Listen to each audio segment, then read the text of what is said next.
And we're on. Okay. Well, hello everyone.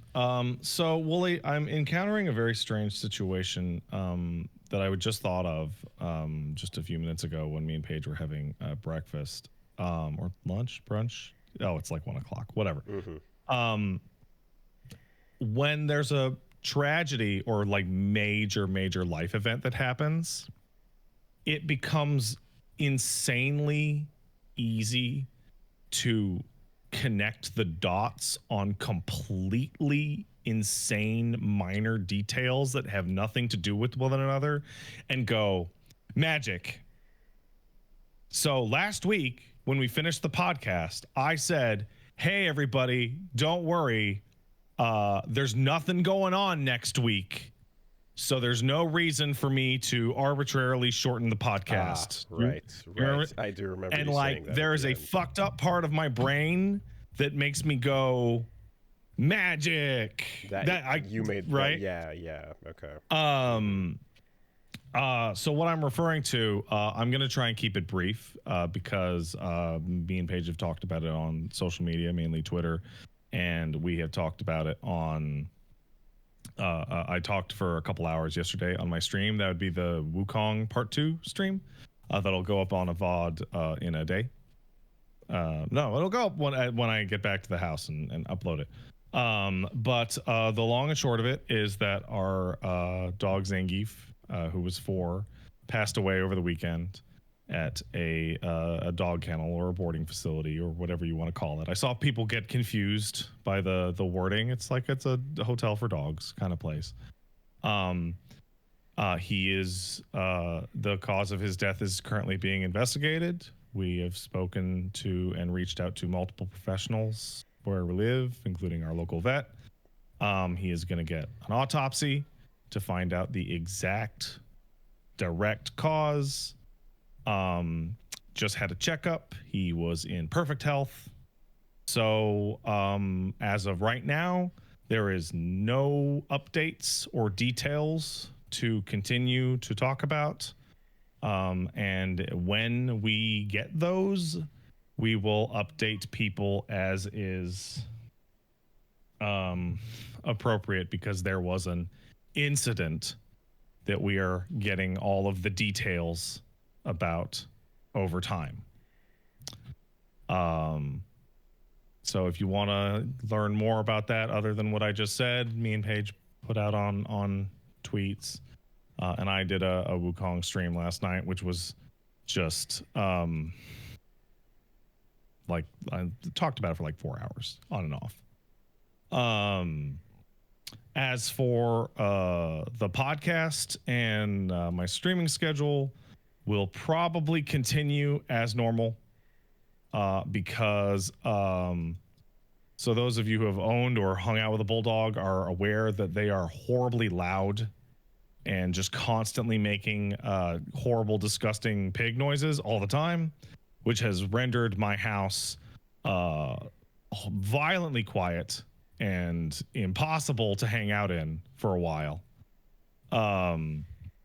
So when, you know, we're taking care of the baby, and he's great, he doesn't know, but it's deadly silent, and I'm in the process of like moving out his crate and like putting his toys away and stuff like that. So in order to keep busy, I'm going to be streaming as normal. Paige is probably going to be streaming as well in the next couple of days for very similar reasons. Yeah, I think people, you know, process these situations very differently, and you know, normal is good. I'm like-minded in that sense. I feel like I can totally understand. Normal is good, and normal helps. I want to thank everybody for the massive outpouring of support.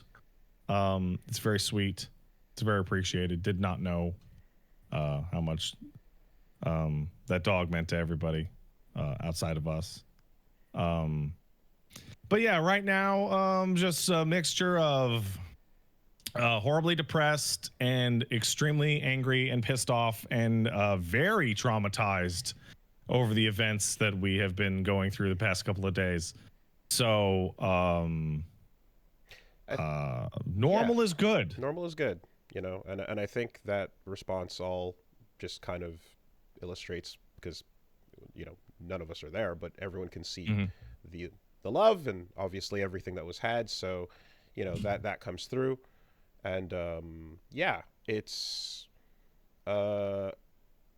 of course, just, you know, rest in peace to Zangief, and I do know that normal is for some people, I know, like, not possible. I can think of family members so like who I you know, like my mom. Yeah, exactly. I can think of like family. Life is over. Life is over until sitting Shiva. I'm more like my dad in that respect. In that is like, no, life must continue as normal, or else I feel like I'll just die. And I think too, as well, like, that's, well, it's how all of that gets processed, you know. So definitely understood there. So I don't want to dwell too much on that, because that's mainly yesterday's thing, and there are currently very few extra details that I can offer about the ongoing situation. As I guess how I want to say that. So silence speaks volumes in some cases. There are noises that can be made, but either way, I think we all understand and get what you're getting at. Okay. All right. So, fucking Concord. I was like, I know the transition was gonna happen at some point, and I'm like, I'll follow your lead on that. You know, you let me know how you want to go, and sure enough, via text message, just bro, I needed talking about whatever, and then just you see this Concord shit. What? No. Fucking LMAO, and it's like, yeah, all right, and there we are. They fucking quit. They fucking just quit, dude. Thank you, Concord. Impeccable timing, great stuff. Yeah, you know, it's apathy is death. Oh man, like, yeah. Anyway, I'm like, what the fuck? What are you saying about what are you saying? Oh my god. What could there be said about Concord? It's gone. Dude, yesterday somebody asked me on my stream, it was like, hey, how long do you think it'll take for Concord to go free to play? And I said, I think it'll take 6 months, because I think they're going to try and ride it out over the Christmas season, and then like try and put it to free to play in like the last month of like Q1 of next year to try and save face. And I said that yesterday, and this morning it's like, nah, burn it down. Just fucking pretend it didn't happen. I mean, the word that we put out was, I can't believe it's not going to make it to the episode of Secret Level. And it's not, dude. It's not going to make it to the end of this fucking week. That's what I'm saying. And it's like, fuck that discussion. The time metric has been scaled back drastically. It's literally it's got 3 days going left. So like, I was talking to Gene about this, and he's like, yo, Astrobot's coming out on the 6th. That's what the website is linked to. Yeah, it's like, are they killing it just so they can fucking take its spot off the store and give it to Astrobot? Will you cut the Concord?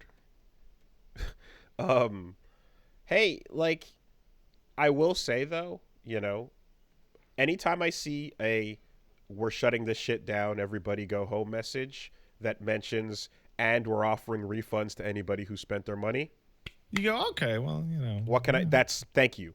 I appreciate you doing the right thing. That is the right thing, and not everybody does it. So that is worth applauding. Good job on that. I appreciate that. So, like, I'm a little annoyed because Sorry. Secret Level is what was announced at the Gamescom show. It's a series coming to Netflix that has a bunch of episodes dedicated to different video games, like Mega Man or Pac-Man or God of War. And you know, one of the episodes was going to be dedicated to Concord. Yeah, somebody in the chat points out the physical copies are still on sale, which is going to be fucking lit. Amazon, not Netflix. When people buy it, open it up, put it in, it goes, no, it's done, and then you go to give it back to mom and pop, and they're like, we don't do fucking refunds of opened physical games. Because like Sony is like, for retail shit, they're like, well, you're just gonna have to work it through your retailer.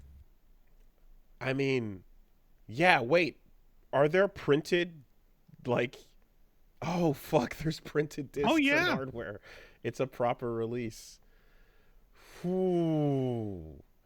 Okay, okay, this is wild. This is something that could never happen in previous generations of video games. This could only happen now in a mostly digital age, where a game can come out, be announced, and basically killed on launch. Actually, not you know, in just as a turn of phrase, or if not the game, then the studio. Right. Well, I'm sure we'll get into mana in a second. We'll get into that in a second, because that's a whole different fucking ball game. That's technically part of my week. But do you get to walk back into the store and like, hold your receipt up and go, give me back my money? Here's this. And disc. They go, why? I don't need to do that. You know, because I mean, it's literally you pop a disc in, boot it up, and then you get an error message that says, it goes, no.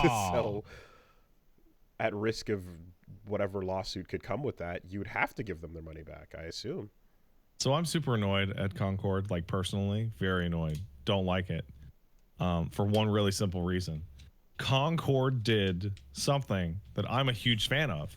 And I say it all the time on this show. I want everybody to do this. That's how games should be made. And that is, it got announced 3 months ago and said, hey man, surprise. You excited? It's coming in 3 months. And we now know that to have been a massive, massive fucking mistake. Because they could have shown this shit off fucking 6 years ago, and people would have gone, yo, that looks like shit. So and they could have had like a second to like, oh, I don't know, course correct it in every direction. So that's where I'm like, I'm still uncertain, because I'm getting these like Rumbleverse like vibes in terms of just art style hitting everybody, and people going either, what the fuck, that's ugly, or just not remembering its existence, which for me, it fell into the latter category. Like, oh, definitely. Concord was a self-deleter. I did not at all remember its existence until we started talking about like the shit show, and then looked at the actual characters and went, oh my god, yeah. But seeing them together in that first announcement, I was like, this is gone as soon as I learned about it. Like Rumbleverse looked actively bad. Like it looked it looked unkind to your eyes.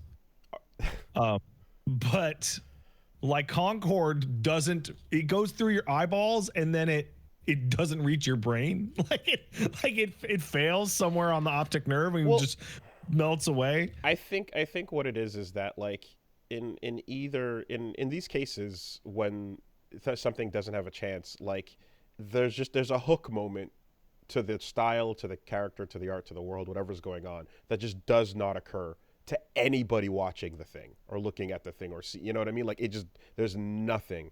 And hey, look, we made an entire game out of the extras in the third row back of Guardians of the Galaxy.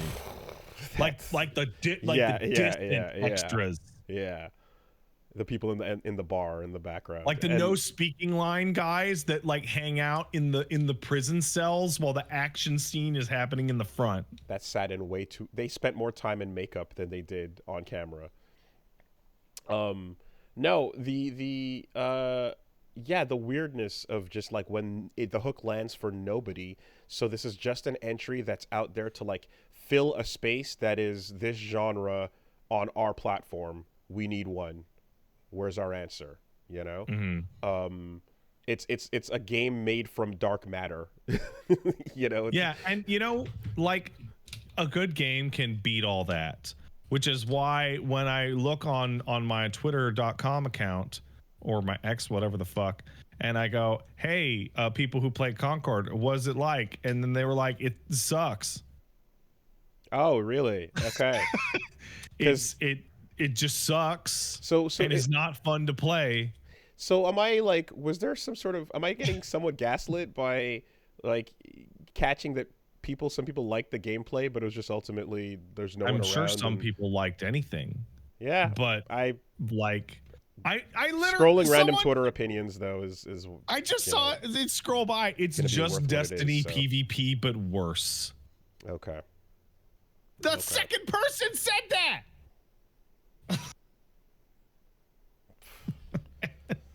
Well, I can definitely say that like a lot of the time in these moments, the actual like nail in the coffin too is when you just have another game immediately that you're thinking about more, or something just in the direct vicinity of whatever this thing is. And yeah, we talked about Deadlock a bunch, but like Rivals, I was just this weekend I was just talking to someone about like all three of these things at the same time, and just how much it was like I cannot wait to get like one more game in on Rivals whenever I get a chance. Like I'm still thinking about that. And hey, let's think. Hey, let's think about it for a second.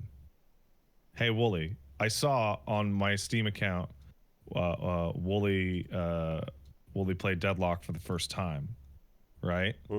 And I know you played Marvel Rivals, and I know you played Overwatch at any given time. How much did it cost you to play Deadlock? It didn't cost anything, actually. How much did it cost you to play that Marvel Rivals beta? It was a free one. If you wanted to hop back on Overwatch, how much would that cost you now? That too would be free. Okay, so how about $40 for the shittiest of the four? Like, what the fuck? Yeah, and you know, like it was a free alpha when it did its thing, right? But well, that's the ultimate test, because the paid beta got more people playing Concord than the free beta weekend the week after. Like that ultimate kiss of death. PlayStation Plus had an alpha or beta period for just them, and then the following week they did like an open thing for Concord, and the second one that was open to everybody got less people playing it. Crazy. Than the exclusive one, which means no one who played it that first week came back for the second one. Damn. Wow. Yeah. Well, just as you know, I was talking about Babylon's Razor. Now it's like, all right, content creators, you've got 3 days. Where's Foam Star's Law? Or you've got 3 days to get in there and get all the gawking, record everything, and get out, because the clock starts now. We're down to about 100 people right now in Concord, which I'm of the belief is likely causing the situation of the game is actually unplayable. Because 100 people worldwide on Steam means you probably can't queue up. You can't queue up. Okay. Like, it is essentially broken. All right. Get into a training environment or a tutorial map and record what you can for posterity. Because yeah, the clock starts now. Foam Stars is going free to play. Thanks for the heads up. Duly noted. That game that, like, here's this thing that I saw a lot of people. I saw this like multiple times. I'm not gonna say a lot of people because that implies like 10, but like I saw at least 2 people refer to Concord as a game that no one wanted. And I feel like it fits in really well with the idea of like a completely served market. So like the thing we've been talking about for a long time of like, people who like MMOs, right? They like Final Fantasy, or they like WoW, or they like both, or maybe they like Guild Wars, right?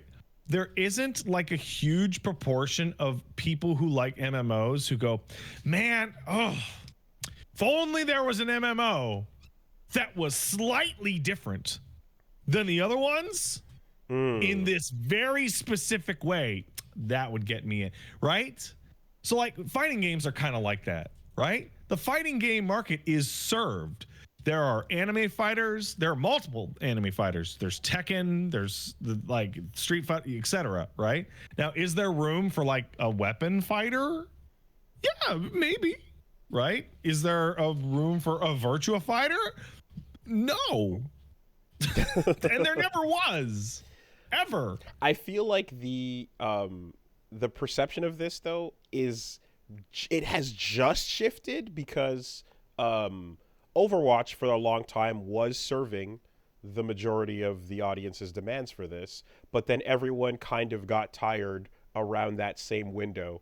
And so then the market opens and you go, hey, and And Marvel Rivals is running in and to so grab that. right, and so and so if we didn't get a chance to see that and and everything else before, like if we got it in a different order, perhaps the perception would have been a little different. People would have been like, okay, well, I don't want to fucking play Overwatch, so maybe this other thing. And and of course, like there's been these other titles and the other games that are in this genre, like I don't know if Smite fully is or not, but like stuff that floats around that has been in the background a bit. But Gundam Evo kind of happens, and it's like, oh, cool, yeah, this scratches the itch I was having. But it's like, if you're a Gundam fan and you know about this niche thing, but otherwise, not really. It's gonna kind of appeal. But yeah, Rivals just dropping and having its big alpha was a like, okay, got it, space filled. Now it's just a matter of waiting on it dropping. We are satisfied, and you can't blame. And hey, Rivals does things that other heroes don't do, which is they have existing characters and they're dedicated to hitting whatever that character's like power fantasy is, regardless of how hard it would be to implement. Spider-Man must have been really hard to put into that game. It's funny when I said Smite earlier, like Paladins, I think was what I was actually trying to reach for. Smite's a MOBA. The MOBA, that's it. But anyway, so that you can't fault them for thinking, oh, Overwatch is whenever they decided to develop this game. I'm not sure what the state of Overwatch was at the time. It was just launching. Was 8 years ago. We talked about it. Yeah, it was just launching, right? So it was in 2016. But like looking, they saw Overwatch and they started on Concord. Right. That's the time. That's what I think that's what we said last week. So either way, like it feels as if it's like, okay, well, the iron is super hot right now for anything Overwatch like, because people are waiting for anything to come along and replace that hero shooter. And they could have maybe like for a second gotten some folks' attention. I think either way, Rivals would have stole it, but like it just came. Rivals is coming out in 2024. They could have put this fucking thing out back in 2019. There was a grace period, right? That they could have. There was an 7-year grace period. Yeah, that they could have floated. But it just so happens that like immediately after people just played a super better version of this thing, what chance did you have? So I saw a game dev on Twitter talking about, and he was talking about Concord, and he was like, the Concord's like, it was like almost like a little baby thesis statement in the tweet. The Concord problem is there's one problem, and that is games take too long to come out. If Concord had taken 3 years to come out, hey, it'd be different. And he went on to say that like a mechanically flawed but interesting game with a high budget used to be Assassin's Creed 1 and would build you a mega franchise. Right. And now it's fucking Concord and people are like laughing as it burns. But like excuse me. Do you remember how fucking fast those Assassin's Creed games came out? They've absolutely churned them out. But it's just a thing of like when you have options, or even the perception of options immediately around the corner, which is again what Rivals feels like, it just completely like changes and deflates your expectation. And then the idea that you also would have to spend anything after going through that whole breakdown we did recently of the whole like you have to fight against the S&P 500 to actually release a title, and like being word of mouth and being a good game and, meeting everything on the checkbox of criteria doesn't matter, that you still won't survive because of all that stuff, the Hi-Fi Rush example and all that. It's like, to come out and be like a competitor to a thing and then also be like the paid alternative that has to double convince people to walk in the door is absolutely just the worst possible timing and the worst decision as well. Let's look at Deadlock, right? Let's look at Deadlock and its place. Okay, Deadlock's a MOBA, right? But you shoot guns in third person. So that doesn't really exist. Smite looks like it does. Deadlock does. Concord is the game that I thought Deadlock was. Yeah, right. That's really funny. I thought that's what it was. It turns out it isn't at all. Yeah. So like Deadlock is like, listen, there's a audience out there of people who play shooters who are like, I want really complex mechanics in my shooter, like really complex mechanics. And then there are people who play Dota and go, man, I wish I could shoot a fucking gun in this game instead of playing an RTS. Instead of clicking. Yeah. Those are two different audiences that meet in the middle, and there is nothing competing with that. Smite looks like Deadlock, but Smite is actually just a MOBA with the camera pulled down. Okay. Like it still functions as a MOBA. Attacking is still streamlined in a simplistic way. Yeah, Super Monday Combat was so fucking awesome. I don't know if you remember that game. Yeah, oh fuck yeah. Yeah, Xbox 360. Yeah, absolutely. That's Deadlock. It was great. But I have FPS aiming skills, and I want that in this other genre that I like, is kind of where Deadlock comes from. I want peanut butter and chocolate. Mm-hmm. So I guess with that, and Concord's like, do you want crackers and shit? Well, do you want the off-brand Nutella that is not chocolate? It's that really, really weird dollar store cocoa stuff. Oh, I hate that shit. And it looks like the same color as chocolate, but in your mouth, right away.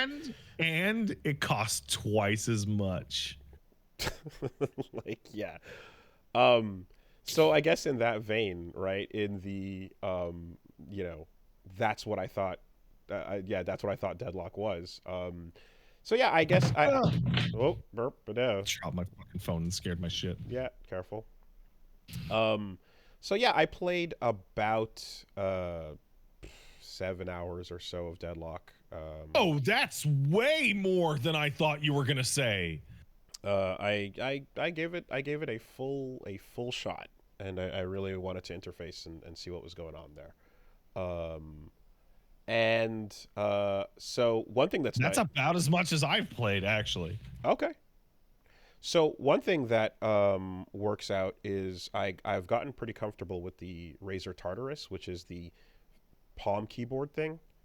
Oh yeah. Yeah, so that's basically like putting that on my lap while having the mouse over here on the couch. It's like, okay, I've found a way to be comfortable with this, even without the cube setup. I can rest my wrist in a way that has like very little stress for it. So that's pretty much an answer for doing the WASD thing. That is a cool looking gizmo. When using, I did try to use the pad directly with Deadlock, and it tells you this game doesn't support controllers, but it does. It does. It literally does. It does, but it doesn't have all its functions. There's certain things you cannot do, and it's like clearly like, yeah, if you really, really want to, and you have a keyboard next to you, you can do this. And they're clearly working on it, but there's enough missing there that you feel like you wouldn't be able to properly play or so. It's not there yet. Mm-hmm. It will be, but it's not there yet. Mm-hmm. Someone just wrote, okay, a message just popped up. Deadlock is fun, but it really highlights for me that I hate MOBAs. Everything just takes too much time, killing rounds, etc. It takes forever. It is funny because I have learned a good bit from this experience that I've had. This is the most MOBA-ing I've ever done. And you got your fucking foot in it. If you played 7 hours, what is that, like 10 games? That's now. And some training modes and some going through the different characters and stuff. And I also like had a good discussion with Esteban as well, who was in town for a bit, like just talking about like the differences with Dota and League and everything.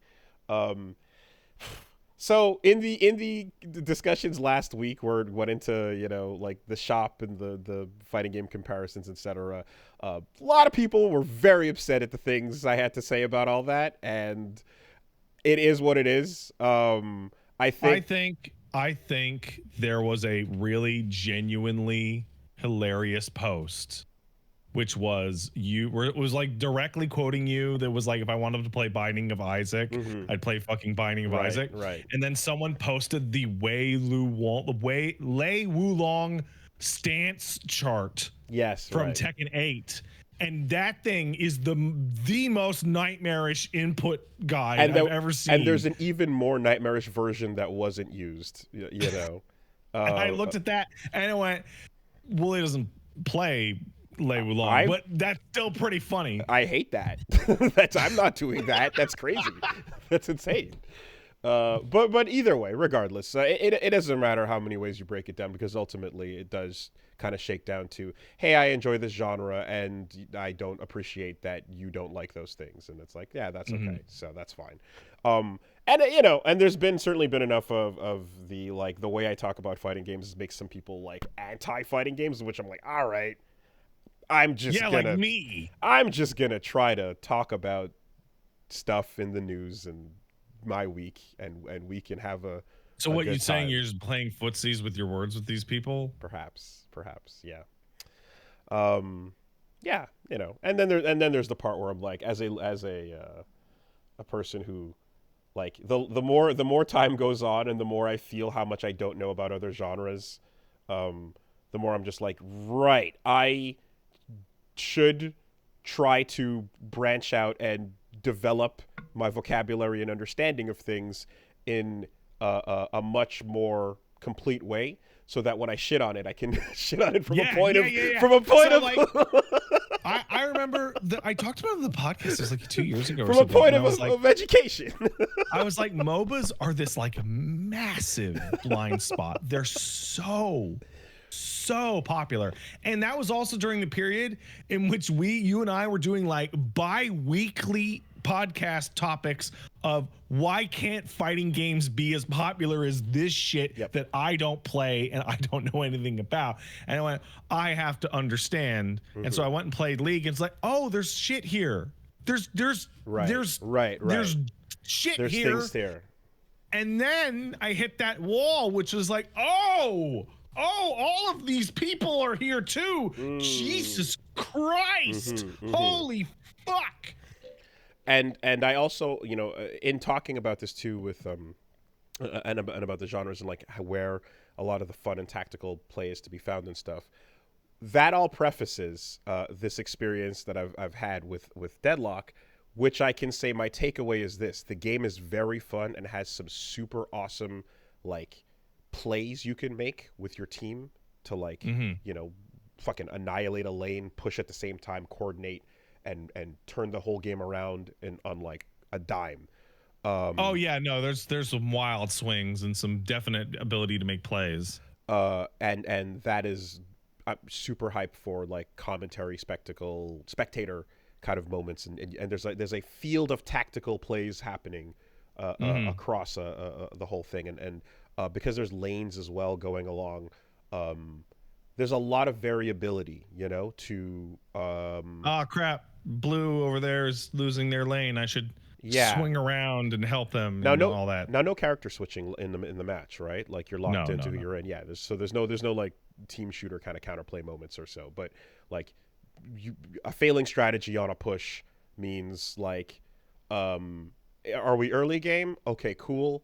Like, get back in and readjust. But a failing push late in the game, it's like, that is a minute you are sitting out. It's a disaster. That is humongous, and a team wipe is absolutely annihilating because your whole team is gone for a fucking minute. Now you're in the position of like, well, we better win the one on our doorstep or we're done. That's it, right? Yeah. Each of these little stopping points, are mini objectives that you can, approach. And depending on, I guess, your team composition or who's in your lane and all that, you can get through it faster or just go around and annoy people by jumping across and jungling, right, as it were. All of that shit is super unique and comes from a place where I think you have to evolve a genre from just RTSing to I want to focus on these characters fighting and just let the fucking bases spit their own shit out at each other. Yeah. Right? Let's just go and do our thing, and then mix and match your objectives as you push up. I think that while understanding and seeing all that fun, I also know now that MOBAs are not for me. 100%. Is it because of the laning phase? It's because that's like 20 minutes. I'm still I don't think I'm gonna have the right words to fully put it all together, and I might even go back in more to get more words, if that makes any sense. Yeah, I know exactly what you mean. Like I know that because I'm like, okay, I'm talking into a microphone here, and I want to accurately give my opinions. I might have to go play more to be able to fully flesh that out. But there's get more words. Yeah, but there's small things and there's larger things, and as a whole, I can say that I'm respecting what I'm seeing happening when I'm watching how other people do things and stuff. I'm like some of the plays that are happening. I'm not having a ton of fun with this entire concept. Oh yeah. So like basically you're doing the big team fights at the end and you're like, now we're getting to the meat, but all the building on the way there is like, when do I get to the fireworks factory? Well, even the meat, right? Even the meat of the shootouts and stuff. I do think that something that is interesting about that I do like is like because of the way the lanes work, you have a ton of dynamic environments to have these like firefights from that isn't quite the same as like fighting on the point or fighting like when you push in like a team team shooter. There's kind of like set choke points that are going to repeat often. Here there's a lot of those, but like because there's so many across these different lanes, you have a pretty different experience a lot of the time, whether you come up on one side or go the other way and stuff. So there's a lot of variability to it. But I do just kind of think that a lot of what I guess I'm not having fun with is the amount of the game that's spent more or less kind of alone and or PvEing things in a way. Yeah. There's so much of the game that is like, based on just working your way up with bots and shopping, and like working on these damage sponge mini bosses. Right. That I kind of was like, what you're describing in League terminology is why there are the different lanes and how those metas evolved. So what you're describing as like the pure laning phase, which is the PvE part, and the little footsie back and forth with like maybe one person where you're not really engaging, you're just kind of poking at each other. Rushing too far in gets you killed. That's stupid. So we both just hang That back. is like the epitome of the top lane in like League. That's my favorite part of the game. Okay. And that is why the jungler and the like carry roles exist. Roaming problem causers. Pick people off. Who are more focused on ruining other people's day than engaging with the PvE metagame. Yeah. And I think as well, like, I think that seems to be the case. I've had people tell me like, oh, I would probably like top laning or I'd probably like jungling. I've heard those two things come back to me a lot. So it's like, I like top, you like jungle. That's how it would basically break down. But things that would be me playing a lot more directly with the opponent as opposed to with the PvPing more than PvEing. But it's quite clear in moments where like a fight breaks out and it's like 3v3 on one lane and I'm taking someone out, so I'm winning an exchange, and then someone runs off to go into a room where the neutrals are, for example. Yeah. And it's like, I can go chase you down and get that kill, but is that worth it versus pressing on and taking out this boss right here? Great question. The answer's fucking maybe. Maybe, right? If you're gonna go away for a minute, then yes, it is worth it to chase you down. But otherwise, let me just take out this boss and push. But like, I kind of am like,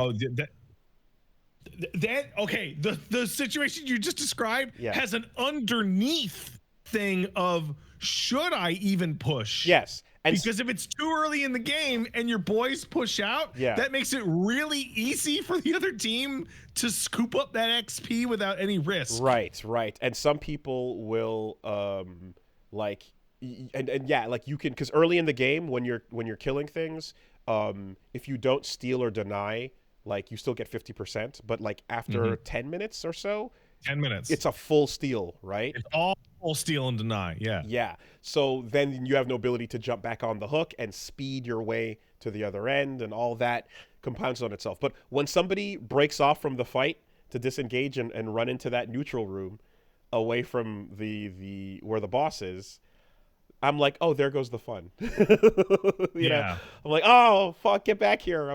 I want to fight you. you know, I'm like, okay, back to laning, you know, and so I guess too as well, and this is where like playing different characters, you know, will bring out different aspects of the game. I tried to also experience, you know, a decent range. So looking through the cast and stuff, I saw, I'm like, oh yeah, here's a cool character. There's I'm like, oh, here's Lash, who does a bunch of cool melee stuff, right? That seems he's your chaser. Yeah, so I'm like, that seems like someone that I would fit into the archetype that I kind of usually go for. Well, yeah, how about I just grab like Lady Geist instead and see what the fuck that is? All right, let me just. Well, she's weird. Direction. Very weird. Oh, grab, heal, weird. You know, just damage on different groups. And so, yeah, as much as it's like, oh, I would go with what's his name? Lash? Okay, well, no, actually, I'm not going to do that. I'm going to go somewhere else. And I tried to get I tried to get a wide range. So in the end, I think I messed a bit around with. I spent most of my time playing 7, which is. Oh yeah, 7 just got.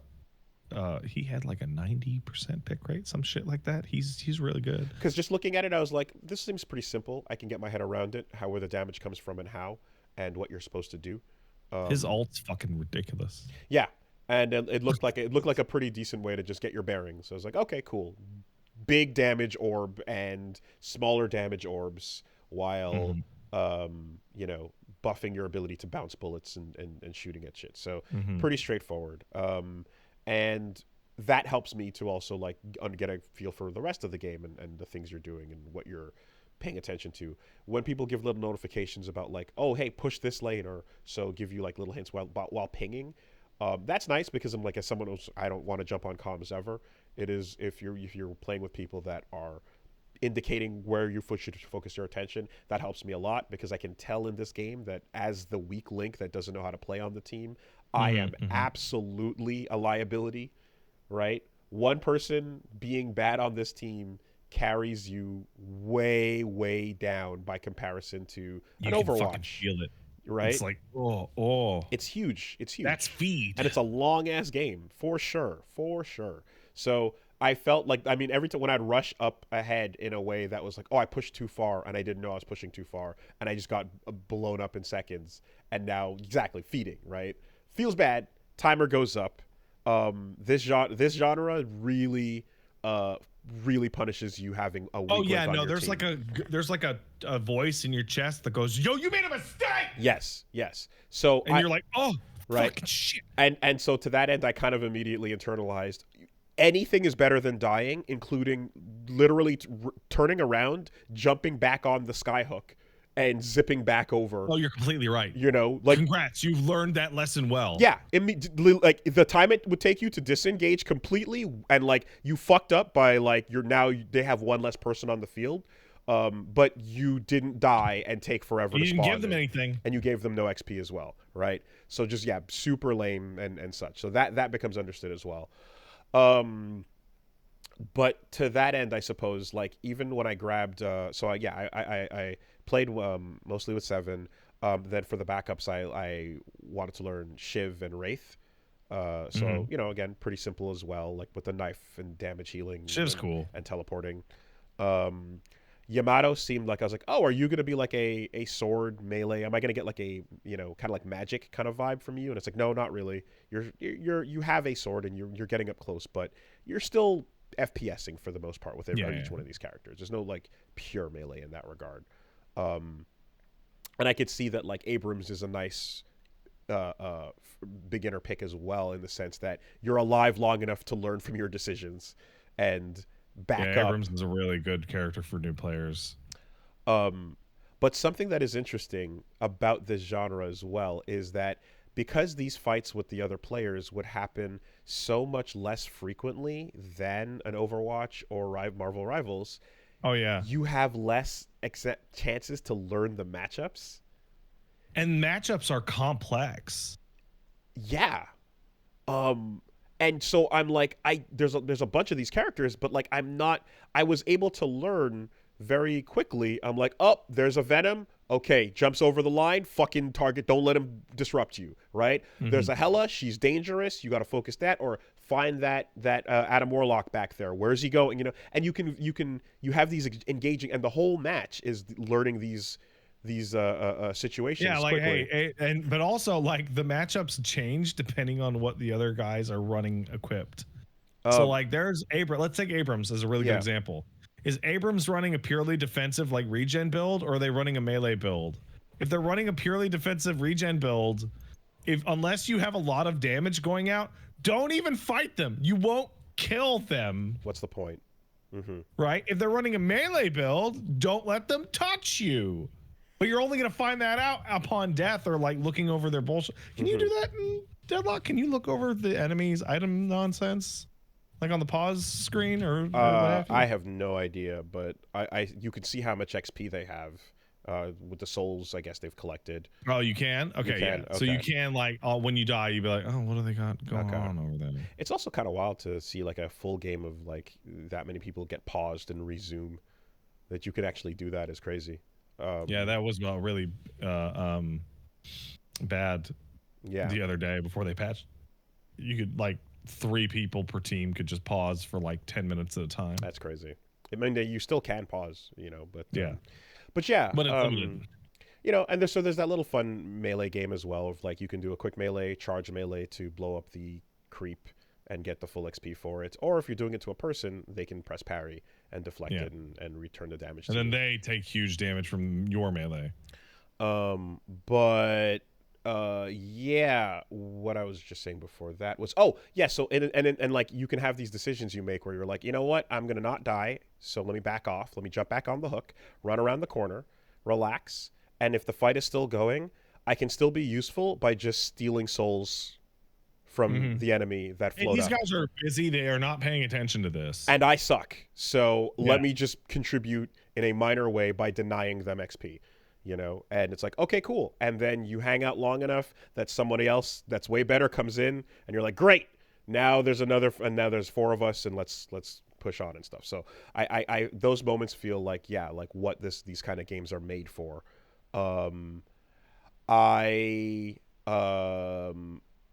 I just like, I'm like, there would be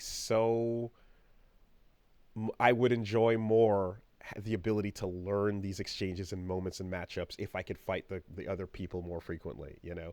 And and I do think as well that I guess like, you know, playing the right character would seeking that out then also becomes something where it's like, if you're looking for fights, you better know what the fuck you're doing. Right? Because if you're jungling or picking fights and then you run into people and just die, like that sucks. You're also feeding, right? I mean, you're being the game terrible. Is super early, and like them throwing you at your lanes at random means that there's like no meta established. There's probably going to be an iteration of this game in which there are characters that are going to be just fully dedicated to roaming. Right. And as somebody who is fully dedicated to roaming, your main job would be scooping up XP where you can and making sure that other people win their lanes.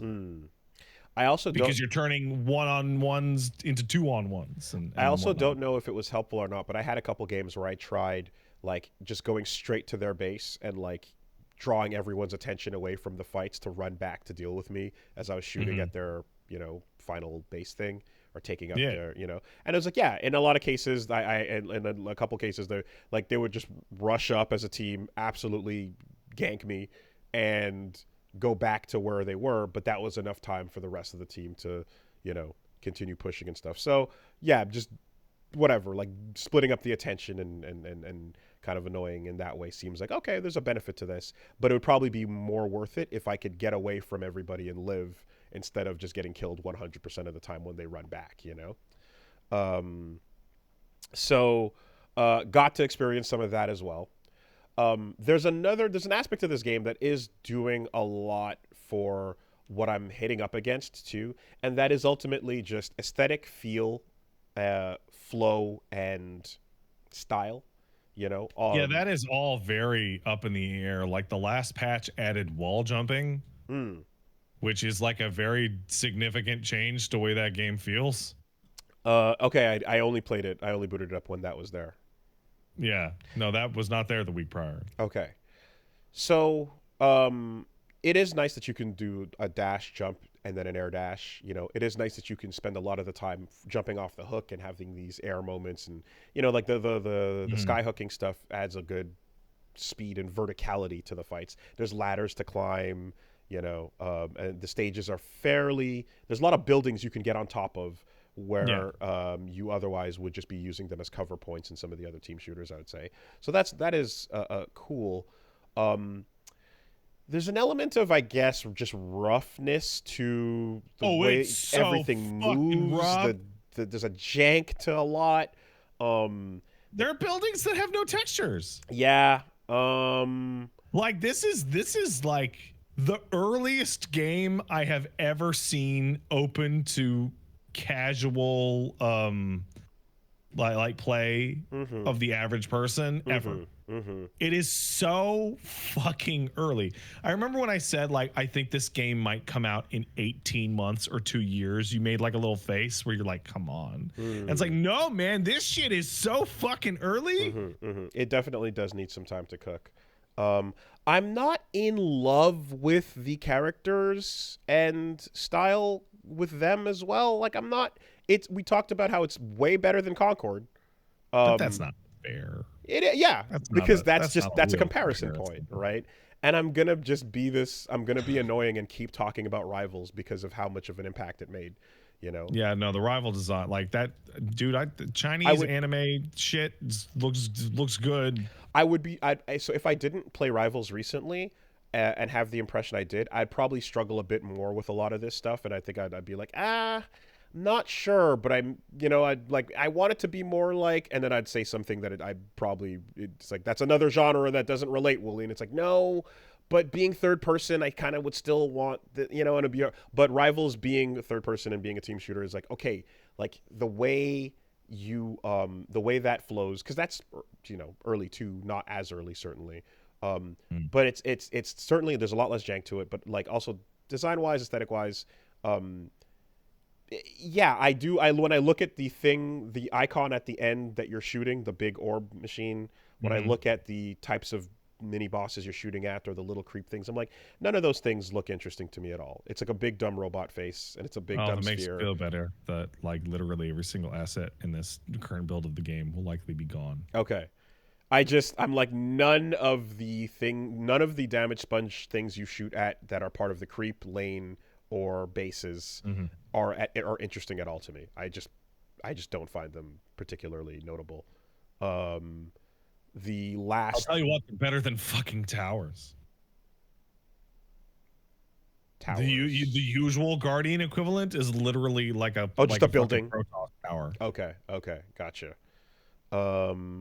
Yeah. I think the big head sphere at the end is just like I'm shooting a sphere texture with a face on it. Like, all right, sure. That could all be like, it could be anything, right? But I don't know, like to just grab a recent ass pull of something. When you blow up a base in Helldivers, it fucking is this big hell inferno factory with with the fire shooting out of the thing, and then you laser it and it blows up. And you're like, look at that go, anything can be anything.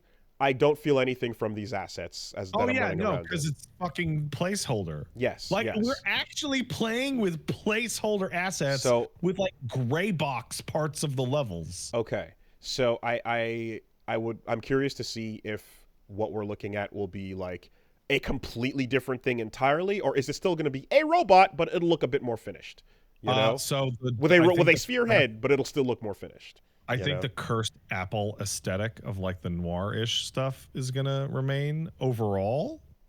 But like just like I think it was like last year, this was like a futuristic shooter called like Neon something that took place in like the space future, and everything was completely different. Okay, because if you're saying, because if folks are saying this is an experimental alpha, it's super alpha, this all stuff is going to change, then it's like, if you're talking about that end Guardian thing, like turning into a slightly more rendered out spherehead statue robot. I'm saying that like this is literally placeholder. Okay, so it'll be a completely different thing. The big enemy in the middle of the fucking map, is just the same as the small enemies. It's just scaled up. Okay. It has no like it is placeholder. Okay, so right now we're just feeling out the flow of the game, and the rest of that we'll wait and see. All right. It is wild that you can stream this game and send it to all of your friends in this state. I can't think of anything else I could compare it to that people were allowed to fuck with this early, like ever. I mean, I remember when you could go back to the live test, like Skullgirls builds where like they disappear for some frames. Yeah. Okay. You know what? The versions of Skullgirls where you'd see the fucking asset not available, or the PTR betas. Yeah. I don't know if you saw the Warcraft 3 betas where enemies were just like little black and white concept pieces of art moving around on your screen. Okay. So yeah, I would like to see that all look and feel a lot better. You know, I think like, and in terms of just running around in 3D and navigating the environment, like, yeah, I guess just like if you know, my comparison I guess would be a character like like the way you run around as Black Panther, or you know, I mean, not even to say Spider-Man, but anyone else that's like that has a lot of verticality to the way they play in Rivals. I would like to see that level of fluidity come to this as well. I don't think that's going to happen. Perhaps not. Perhaps bluntly, like this game is always going to be more feet on the ground, normal. Yeah. Because it's focusing so much on the like high level of complexity with the environment and all the fucking enemies. But I do think that like those little things, like they do kind of make me go like, I kind of want to play this a little. Like they're all just little things that make me get pulled in a little less, you know, as opposed to being like super in love with any one particular aspect of this, right? And like I don't have that part. I haven't felt that yet with the core of what's going on here. I looking at the shopping now, like yeah, even the like the recommended tabs, it is nice to be able to just float the mouse over and go more life, more damage. Yeah, it feels like part of the fighting game analogy, but it's like the little recommended combos up in the top right of your shit. Yeah. So that all feels like, okay, I'm just going to, you know, click on those green ones and get my health and do this, and like not spend a whole bunch. I didn't spend too much time going through the shop, but I did spend enough time to be like, I like these things, and I'm going to give myself that advantage. But yeah, that kind of is where I land. I think for now is that the genre as a whole has an overall tactical design that has a lot of stuff that I don't really feel super drawn towards. When are you gonna fucking try Dota 2 now? Yeah. I don't know, but I would genuinely say, Willie, go to download Dota 2 and do the tutorial just to see the level of absurdity the people making this game are willing to throw at you mechanically. Because I think that buying things from the shop, sending a flying animal to buy them from the shop and then fly back to you, and then the enemy can kill that flying animal and take your shit off the ground is unhinged. Yeah. I always know at this point we're in an era where the most popular video games on planet Earth are things that are mods and derivatives of other main genres, right? So RTS people get good enough and want more of a specific thing streamlined to the point that we get these. Um, you get your FPS games that streamline to eventually like a Counter Strike type of thing, and then you get your Counter Strike popularity to this hyper simulator kind of like realistic shooting. But then another direction is like you know what? I would say there is the like battle royale format, right? I would say that like Counter Strike led less to hyper realistic shooters like Arma. I actually think that like Flight Simulator and Truck Simulator fucking nerds actually were the popular through line to shit like Arma or stuff like that. Okay. The sim weirdo crowd. Okay. I once again preface that I barely know what I'm talking about. I can hardly get these words out of my mouth at any given time. But Yes. it feels like a lot of the most popular games they came from a thing that was a fan twist on the original thing. Yeah. And hey, we've been seeing that happen over time. You want a lime in your tequila? Yeah, sure, I'll take a lime. And so the more that happened, the more it was like, hey, do you have any familiarity with that original thing? Or is the original thing just a series of like shortcut like interactions to for you at this point? Then you're going to feel real comfortable getting past all that at this point. Which again does certainly apply to if I'm going to bring it up, fighting games. That exists too. Oh yeah, absolutely. A lot of shortcutting. We talk about how they mentioned the word a tatsu input in Terry's description of his moves. It's like that's shortcutting for people who've been around this thing for a while, So this applies to all genres certainly. But yeah, I think basically that like even back as far as the StarCraft 2 days and such, and StarCraft 1 days. Where I kind of talked about like, I got into some StarCraft certainly and played with friends and played the campaigns, but didn't really go into like a ton of BattleNet PvPing like out in the wild as much. That means that like the bones of this genre are always something I've struggled with to some degree, and so I can still feel that even this far removed. You're like FPS. Multi-genre blends over to the side, and it's like, but that Warcraft 3 shit, that Warcraft 3 Heroes shit that you complained as far back about as 2004. The first time they still introduced there. It's actually the core. But I certainly played enough to see what was cool and to see what the exciting points are and like what the plays are. I think as well there's some stuff that I don't know whether to say like, oh, it's alpha, we might see this later, or to say, oh, you're never going to see it. I don't know, but I'll say this: I like when you have these moments of like co-op builds that work together and play together, that you can, there's things like that work in Overwatch. Anna puts someone to sleep and then the team goes in.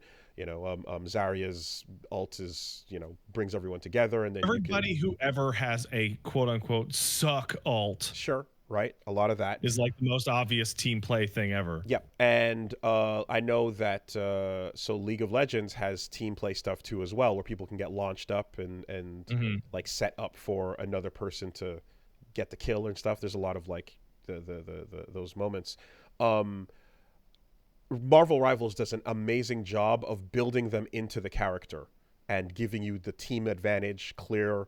Like besides the like, there's stuff where it's like this is a really smart way to play by having these two kit things come together. But when they're like, hey, Rocket Raccoon can put down a thing that buffs Punisher's gun, and that's a part of what you want to pay attention to, it's really well implemented. It's very like when you pick the character, it shows up. When you're looking at the move list, it's like, hey, there's fusion things you can do, and it reminds you constantly. You don't need Jimmy the Dota Man to tell you, yo, dude, Rocket's great for peeling Punisher. Sure. You got to play Max Peel on mid. And you go, what the fuck? If you're feeling insane enough to pick a team where your DPS is Black Panther and Magic instead of something more reliable, then all right, you fucking nut, you get a teleport for these two characters. Have fun. You're insane. You know? You want to do stupid teleport shit? Here you go. Yeah. That seems up your alley, weirdos. Are you a Hela that has amazing aim? Well, you convince two other people on your team to pick the Odin Bros because you can res them. You know? Hey, let me ask you, when you were playing Deadlock, were you playing it were you at minute 35 and you just were playing by yourself, and despite not being on voice chat, you uttered push? No, fucking no, push. I didn't. You're not there yet. No, because I most of my time is spent going, where should I be pushing? Where can I? Every time I went, where can I be the most helpful right now? Should I be doing my job, or should I be, like it was a lot of that. And I if you're getting annoyed at me comparing this to Rivals all the time, I can only use the pieces that exist in my white room. I can only use the things that exist in my room. I can't talk about what I don't know. So also, like, they're direct, like, temporal contemporaries. Two players coming together to do cool things in the PvP or even PvE moments. I would like that to also be like more clear and or a more obvious thing, because I like how they did it in Rivals, and it would be nice if it was here too. And if it's not here too, and it's never been that way, that's okay. I thought it was here, cool. But it's not like a noted interaction. It's like let's take Kelvin, for example, right? Kelvin has the box, which is the best ability. It's my favorite ability that anyone can have in those games, which is the fucking box that you lock shitheads in with you.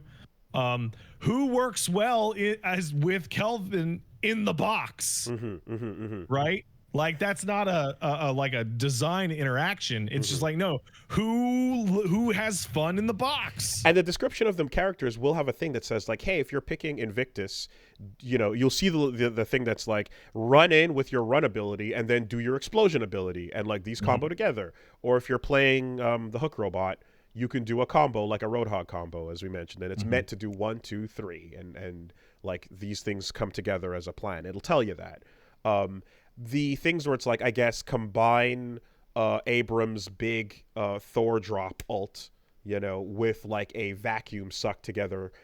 Those things are like, yeah, that I feel like that would be an obvious good use of it, to coordinate those moments. But I like that I saw a game directly telling you about these things, and I am like, oh, I want to see other games tell you about like how to properly get the best of two characters that worked well together on the same team. I mean, there's one character that is all about being on buddying up with you, right? The little rat.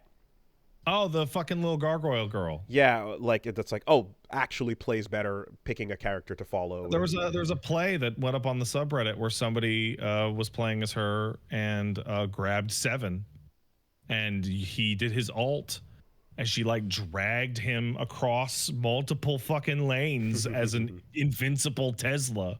Okay, yeah. So yeah, I guess that's kind of it, and I can again touch a bit more, fill in a bit more as we go, and see what happens when this game comes full circle and releases. But I'm assuming because it's a Valve game that it also has the benefit of time and money. And oh, you mean, so one of the things that I'm like, hey, this is super alpha, is that they could just work on this for like 3 years. Yeah. Before even saying it's 1.0, but it doesn't matter because it's still going to be free. So Deadlock just exists, and it will just slowly improve over time as Valve forces it to exist forever. Okay. Well, yeah, I guess I don't know if there's other examples of like launch version Valve game versus like, early first look where you have a complete like night and day difference in a lot of the things I'm discussing. But anyway, all that to say that's the impression I got. I got to take a quick break. Okay. BRB. I'll be right back.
Okay, so Aside from your MOBAs, what did you do, man?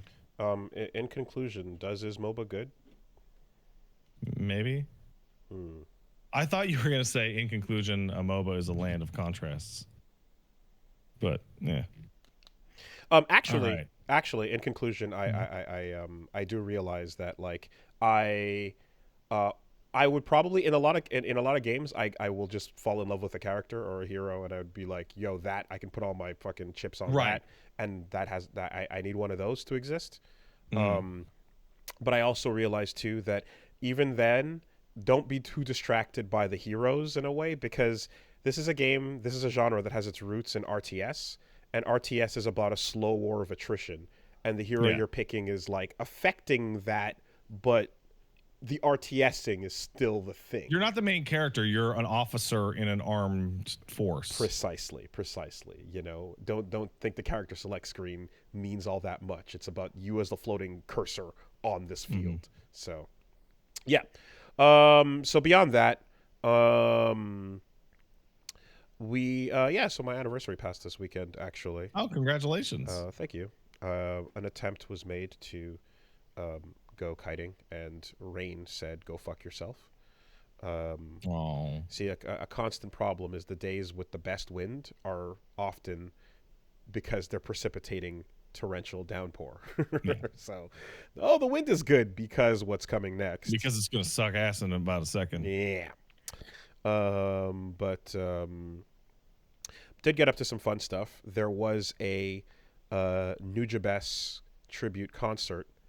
Nujabes being the DJ that made all the music behind Samurai Champloo, and just vibes immaculate. And so the vocalist behind like the a lot of those tracks, Shingo 2, was in town with Oma, a live band, and they basically performed all of the Nujabes classics from the Lovesick hexology. So if you're a Nujabes fan, they're doing a tour right now. It was a fucking great show. Had a good ass time, and they might be coming to you because they're doing a tour across North America. So if you're into Nujabes, this is a good chance to catch like Nujabes, like the people, and like the dude who's like the rapper on all of his tracks live. And also some cool just stories about like, you know, what they about him working with together with Nujabes over the years, and Mm-hmm. finding tracks after he passed on and stuff. Like really awesome stuff if you're into any of that music. Um, yeah, Lovesick Part 5, like one of these tracks that was found on his PC after he passed away, and they used it to create a finale. It was incredible. Anyway, Huh. real cool. Did that. Started off Dino Crisis. We played the first little bit of. Kind of Crisis is fucking weird. Yeah, so Even in that old genre, it's like the weirdest one. Exoprimal Origins is what we're Oh, calling it. And I mean, I certainly, you know, did in doing my research, I knew that it's like, okay, yeah, this coming out at the same time as the RE games was also a weird one because it was way harder and trickier, and kind of was like, this was the alternative if you were very comfortable with the survival horror genre, you know? yeah. So walking into it somewhat unprepared has been a rude I think awakening. the whole like idea behind that game was like, man, zombies are pretty scary, but dinosaurs are scary too. Yeah. And they are animals and they are dumb, but you still are wasting all your time and effort and energy and bullets if you're trying to deal with that. Um, the game has a surprising mean streak to it in that It like does. there so one, like every time you reload your save, the dinosaurs come back even if you took them out. Two, there is a persistent clever girl system in which they will follow you into the next room. um in addition to there being somewhat randomized, it feels like um not jump scare, but like, oh fuck, they found me moments, you know, that just might happen anytime Hmm. you walk into certain areas of a room. um you know, saving requires you to run back to your save room, of course, but like you do get an item that lets you quick load, but when you die, but it's a consumable. And yeah, like the first dinosaur you shoot and use your bullets, like it's crazy how bad it is to spend bullets in this game. Like I've never seen it this strict. This is the strictest I've ever seen. It's very strange because Dino Crisis has the survival horror tropes of like limited shit, but it also is like one of the only games I can think of, and like I kind of feel like this led to like the lighter system in Remake, where it's like, yeah, killing a dinosaur is often like way worse than knocking them out with tranquilizer darts. And yeah. Now you get 2 seconds of them being knocked out, mind you. Like you really don't get time. They go down and like that, it's a knockdown. It's like you landed a sweep, you know. Now run past it and do whatever.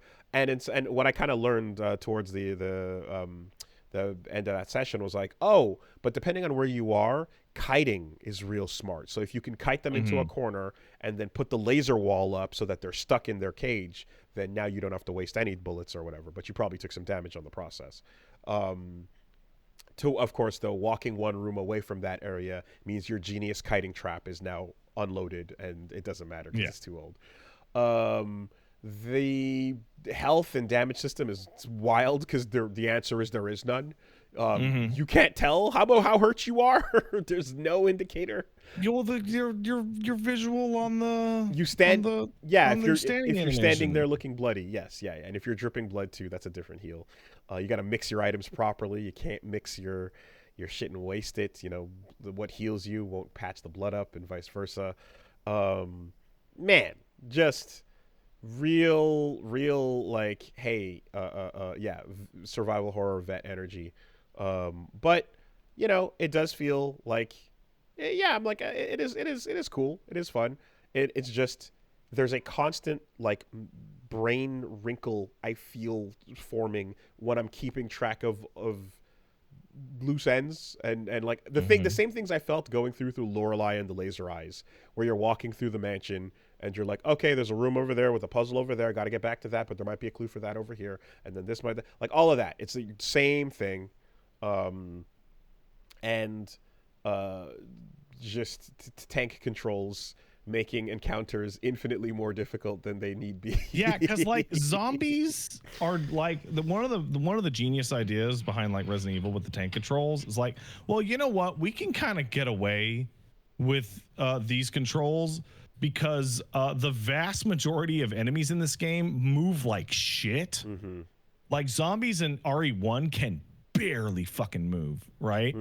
The raptors in Dino Crisis are fucking fast as fuck. They're hoofing it. And there's a system for like pushing objects or like bookcases around. So I kind of looked at it and go, oh, do they want me to like block the door or so?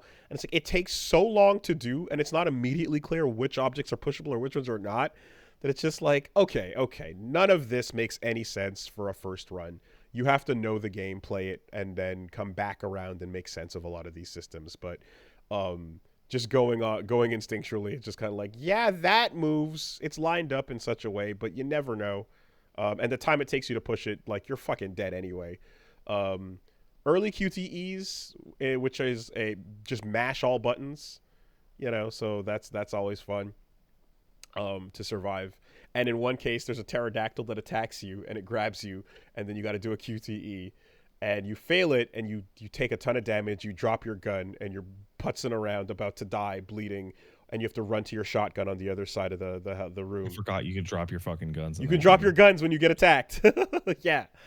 Or if you mash the QTE properly, you flip out, you don't get hit into the wall, and you keep your gun and your life, but now there's 2 pterodactyls. So congratulations, your reward is more. Fuck you. Know, I don't remember a lot of the details of Dino Crisis all that well. I do remember playing a bunch of RE1, 2, and 3, and then playing Dino Crisis and being like, wow, this game is hard as fuck. It's hard. Like, it is way harder than those other ones. And you know those things where, you know how you can kind of confidently like just like play football with zombies running through a hallway, and like they're turning slowly towards you. Like, yeah, raptors, once they see you, no, that ain't working. Like, if they don't see you, you can shock them for a second and they go, oh, what? And you can hoof it. But they're absolutely catching up. They're absolutely locking in, and you're not running past one in a hallway. Like, they have their attacks and their command grabs and their tail whips and their grounded states and all that. It's just a different level of threat entirely, and like the lowest level enemy is a problem from the jump. Yeah, so like Resident Evil got away with like the low mobility of their enemies by having like tight corridors, right? By comparison, Dino Crisis areas are like significantly wider. Are they? Wow, because there's some corridors here too. Oh, dude, in RE1, half the hallways are like 1.5 characters wide. Oh shit, okay. Like if you want to get past and also the zombies in RE1 have like kind of like they have hitboxes that are longer than their arms. Okay. So like yeah. And then of course, you know, like just inventory management and all that stuff is the name of the game here too as well. But like add the mixing into it where you can like mix things that you don't need. Yeah, that was the mixing era. Oh my I just remember that now. And RE3 was like, you want to mix ammunition? And I was like, not really. And then Dino Crisis was like, do you want to mix paralytic syringes? And I'm like, I really actually don't. Yeah, it's just anesthetic aid or bullets or fucking healing or pack bandages, whatever, all that. Yeah, it's rough, and I have to just have the chart open next to me because that's the way we're going. It's quite it's extreme. But it does seem like this is where the Dead Space orb rooms got their thing from, maybe, where it's like spend an orb to open up a cache of weapons. Oh wow, I don't even remember that. Or spend one. Don't even remember it. Okay. Like where it's like it's always worth it to use one because you go in and you might get it back or so. But in this case, yeah, you had like green ones for health items and red ones for ammo items, but you could choose to save them or whatever if you want to go more offensive. No doors. I think the craziest thing is that like Dino Crisis 1 exists in a vacuum, even within its own direct sequel that came out right away. Yeah. Okay. People are saying Dino Crisis 2 is really weird. No. What Dino Crisis 2 looks like? No. Wooly, you are running at like 3 times the speed and you are killing so many dinosaurs with so much ammunition that there is a permanent score ticker like Tony Hawk on the top of the screen. Wow. Oh my God. It is the survival horror equivalent of Tony Hawk. Huh. It is so fucking weird. So Parasite Eve, when we played like 1 and 2 were pretty different from each other. Yeah, right? No, nothing is more different than Dino Crisis 1 and Dino Crisis 2. Okay. Huh. It is wild. Alien to Aliens. More. Oh, more fuck. Than that. Okay. Like yeah, there's a combo counter at the top of the screen for enemies killed in a row in quick succession. That's crazy. The concept of killing 2 dinosaurs in a room is insane. That's so insane. It's unthinkable. There is a challenge mode I saw for like taking them all out, but holy fuck, man. Okay, wow. All right, so yeah, there's some more of that coming up on the channel. And then, yeah, I'm going to continue some Elden Ring as well. I found the Smith Script Cave, so... got all those cool toss weapons and the rad fucking Golem Fist, which has a horrible 3% drop rate.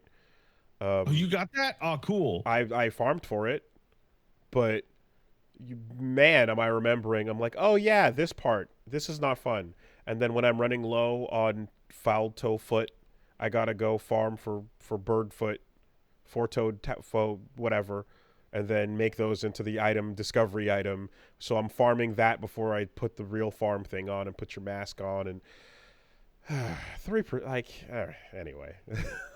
I don't know. So like I'm of the opinion that when you look at the Souls shit and you see like 3% drop rate and you remember that there are like 100 items that have that, like it's supposed to be, oh wow, never seen this before. Yeah. But it's not supposed to be, oh man, I really want that thing, goddammit. But that's online. But you can't pretend we don't live in a world with the internet. They literally still do.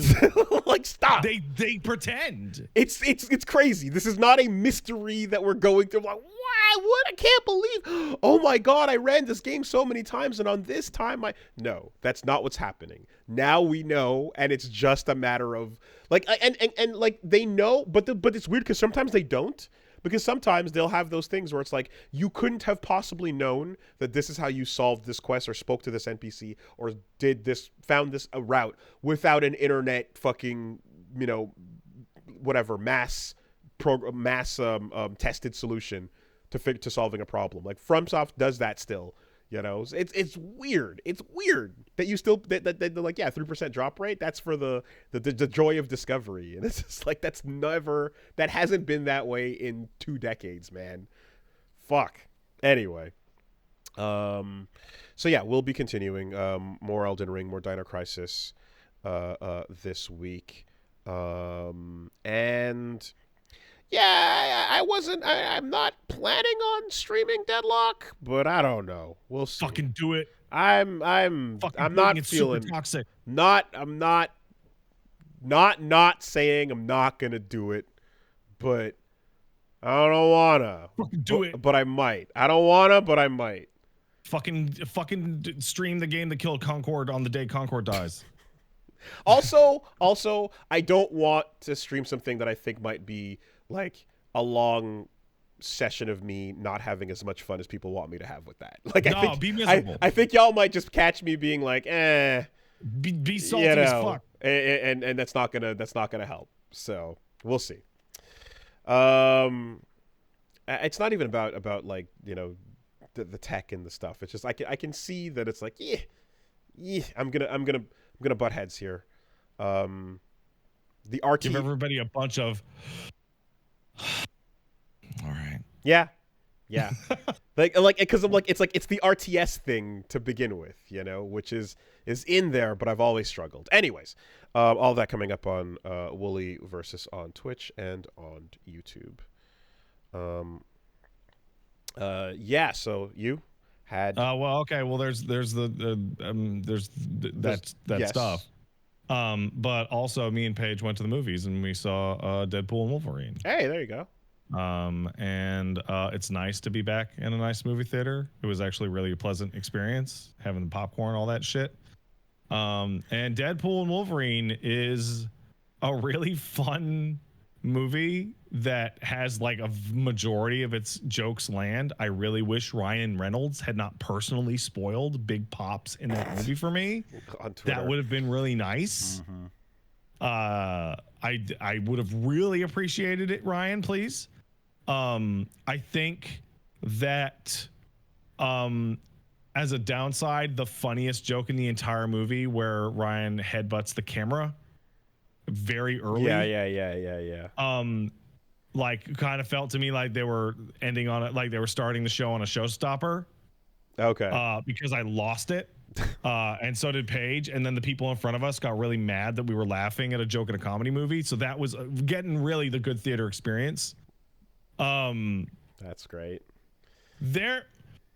I really enjoyed it and I had a lot of fun, and it's so obviously like a character film because like, man, nothing happens in that movie. No, but like it's wild how little forward momentum that movie makes. But can you see how it's so necessary for it to only exist right now at this moment in time? Right now. It can't exist tomorrow and it can't exist yesterday. It has to exist now. It has maybe my favorite instance of, hey, I know that guy from that thing, to be subverted on me. Man. Ever. With great casting for the wrong character. I just, like, I don't think anybody, I don't know if you did, but I was not thinking at all about, like, oh yeah, hey, MCU is here and everyone's coming home. And we're literally calling the movie Homecoming, and it's all positive feelings. And Fuck all that old shit, huh? Like, I really appreciated goddamn. I really appreciated the internal feeling of, yo, get a load of all the losers we got to get in this one. Man, we got every loser. Yeah. I super appreciate, like, okay, you straight up are calling it out and literally running, it's something unpredictable, but in the end it's right. Like, you actually are running the bit, and only a Deadpool movie breaking fourth walls and all that can just take the piss out of the entire current MCU and everything relating to the last fucking 15 to 20 years. Fun stuff. I thought it was very fun to watch. What else did I do? I played Black Myth Wukong. I needed to find out about the monkey game. And do you know what I found out about the monkey game? It's pretty good. Okay. It's not gonna light the world on fire. It's pretty good. It's got good stuff in it. It is a Souls game / Neo game with like a very weird focus on splitting 50% of your time with exploring the area and doing soul stuff and fighting enemies, and the other 50% fighting bosses. So when you're not having high octane boss fights, what in fact are you doing? You're doing soul shit. Yeah, okay. But you are selling. It's just you are selling. You are fighting like a weirdly, insanely high amount of bosses. Like, I have played it for 2 sessions. I think I fought like 15 bosses. Wow. Okay. Like it is literally a boss every 10 to 15 minutes. So though the actual moment-to-moment gameplay and such is much more like fast-paced and heavy action. It's weird. It's weird Souls-like. Because like you have light attacks really and heavy attacks. Yeah. Okay. Yeah, it's light attacks and heavy attacks, but your light attacks are all super flourishy and take forever. Like, your third light attack takes like 3 seconds. Yeah, as people are in the chat are saying it's like a PS2 action game. Yeah, it's absolutely like a PS2 action game, and it's a good one. It's very janky. Are you putting on equipment or upgrading your move Yeah, list? you're putting on equipment. Yeah. Oh wow. Okay. Nothing too crazy, but like I got an accessory that increases my maximum stamina. Right. It is a sequel to Journey to the West, and assumes you know every detail of one of the most famous stories ever. Yes. Also one of the longest ever. Right. And as a result, the story is just right over my head. I have no idea. Like, I'm a monkey man. But to be fair, it's like, if you grew up in China, you pop it off. Love Journey to the West. You're like, oh, it's the monk with the katsaya, and I'm like, he's got a big head. You've had so many interpretations to go through. Fucking my level of understanding Goku and Tripitaka and the pig. My level of understanding of Journey to the West is that at the beginning of my stream, I played the ASMR clip of Goku breaking into your house going, "Hey, it's me, Goku." That is my personal understanding of Journey to the West. I've seen some pretty cool interpretations. There was an awesome Fantasia movie that played here of like wild Azura's Wrath style space battle concept shit going on with Son Goku and Buddha staff palms and strikes. There was a cool comic called Zin, I want to say it was called, from back in the day. So there's some fun ones, but like the overall general, I don't imagine none of that the specifics matter, right? It's just, hey, look, it's the monk. Hey, look, it's the pig. Hey, look, it's the monkey. For the most part, there's a monkey, and he's got a staff. Guy who's like a ginseng potato. And there's also some rats, and the rats have 2 heads, and when you beat them up, they explode. He was born from a mountain that exploded. Born angry. Bro, I got nothing for you here. I got nothing. Okay. And yes, I haven't played Enslaved. The monkey is voiced by Frieza. That's probably the funniest thing in the whole game. in English, the Wukong man is voiced by the guy who plays Frieza, which is fucking hilarious. That is a funny irony. Okay, but all right. How would you say? So I remember. So Stellar Blade. Oh, these two are twinsies in terms of like jank fest. Okay. Yeah. Quality. Yeah. You're like, yeah, this is good. Okay. This part. Oh, it's good though. I was wondering, looking from at a glance, but yeah, no, totally. Also, tons of. They got a stew going. Each one of those many boss fights is also full of like the set piece. Oh, absolutely. They're very bombastic. Right? Okay. They're super bombastic. They look cool. And that's pretty much it. Oh yeah, the dubbing is terrible and the lip syncing is awful. And some of the accent choices for some of the characters is like insane. So you have like a guy playing a song in Chinese and singing along, and then he starts to talk in dialogue, and it's a guy with such a hot, like extreme Scottish brogue that I don't know what the fuck he's saying. Oh. And you're like, that was a weird choice. Huh. That was weird. Okay. Yeah, that's pretty much it for me. My schedule is I put a schedule up, but it's subject to change at random based on a lot of stuff going on over here, as well as my emotional content. But the plan is mainly to play Space Marine over the course of the week. Does that game feature any feminist propaganda?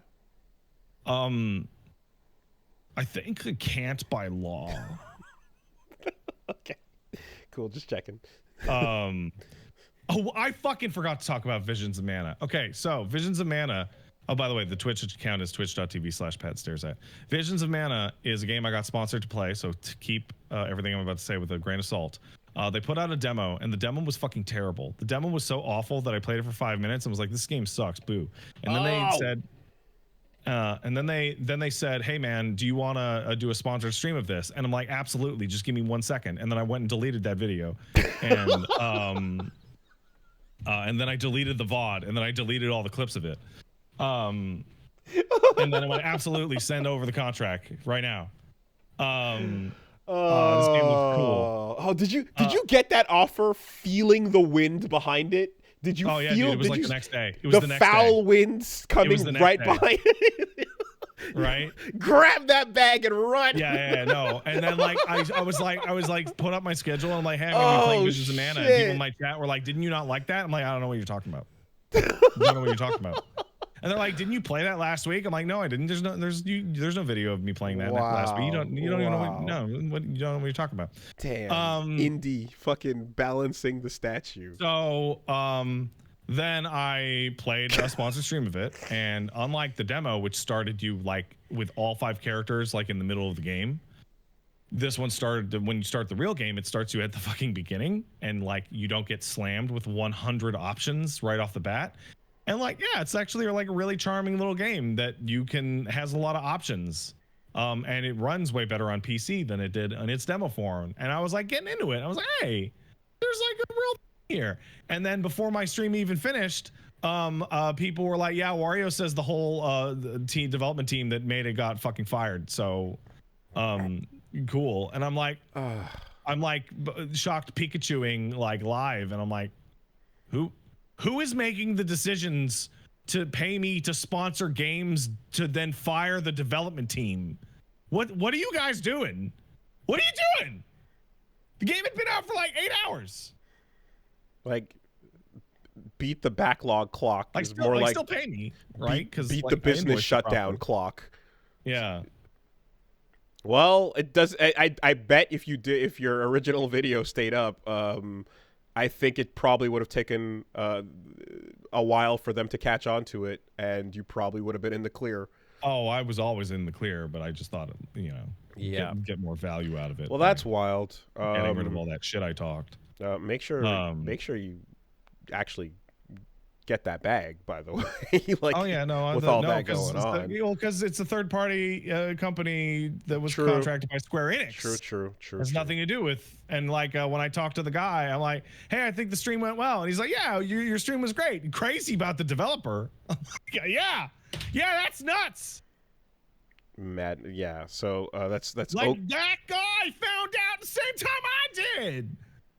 Ouka Studios is the name, and like all but a handful of jobs were cut by NetEase, and they left a skeleton crew on for the rollout. But essentially, this is, and it's so weird too, because it's like the game was announced 8 months ago. Oh yeah, and it's out. Yeah, and just dropped. The studio was announced 4 years ago, right? And there was, and like I just went back to look, and it was like, oh yeah, they announced it, and they said like they had 3 games coming, and then that kind of just turned into this one, and then they announced that one, and like it seems like the writing was on the wall from even back then, you know. So like this was a planned thing, and it was like get it out the gate, and then immediately, fucking shut that shit down. I feels like imagine NetEase is very unhappy with their Japanese acquisitions. They're doing a little mini Embracer Group situation. So for Mana fans out there, though, like, fuck, this is the first game in 15 years. Were those PS2 ones? Well, there was Trials of Mana, like a couple years ago. Okay. Well, new entry then, I guess. Yeah, that was a remake of Secret Mana 3. Were those PS2 entries good for any people of the Mana like fans? Legend of Mana. I remember disliking Legend of Mana, but people really liked it. Okay. Just not me. And how does this new one fare? It feels pretty good. It's very charming. It's very PS2. A lot of PS2 games coming out. Like there's a real like Wukong and this have like a real like okay, Visions of Mana feels like if Threads of Fate for the PlayStation 1 got more budget. There's a fucking pull. with the 2 characters facing the opposite way. Yeah. Threads of Fate, reset the clock. Holy Is that a PS2 shit. game or PS1? I feel like it's PS1, but who knows? Nice pull, bro. You can't forget about Threads of Fate, even though like nobody knows about Threads of Fate. But yeah, that's what's going on with me. Space Marine on twitch.tv/PatStaresAt. Streams may change at random. Keep updated on the twitter.com. PatStaresAt. All right. Quick word from our sponsors as we move over to stuff on the news. This week, the podcast is sponsored by ExpressVPN.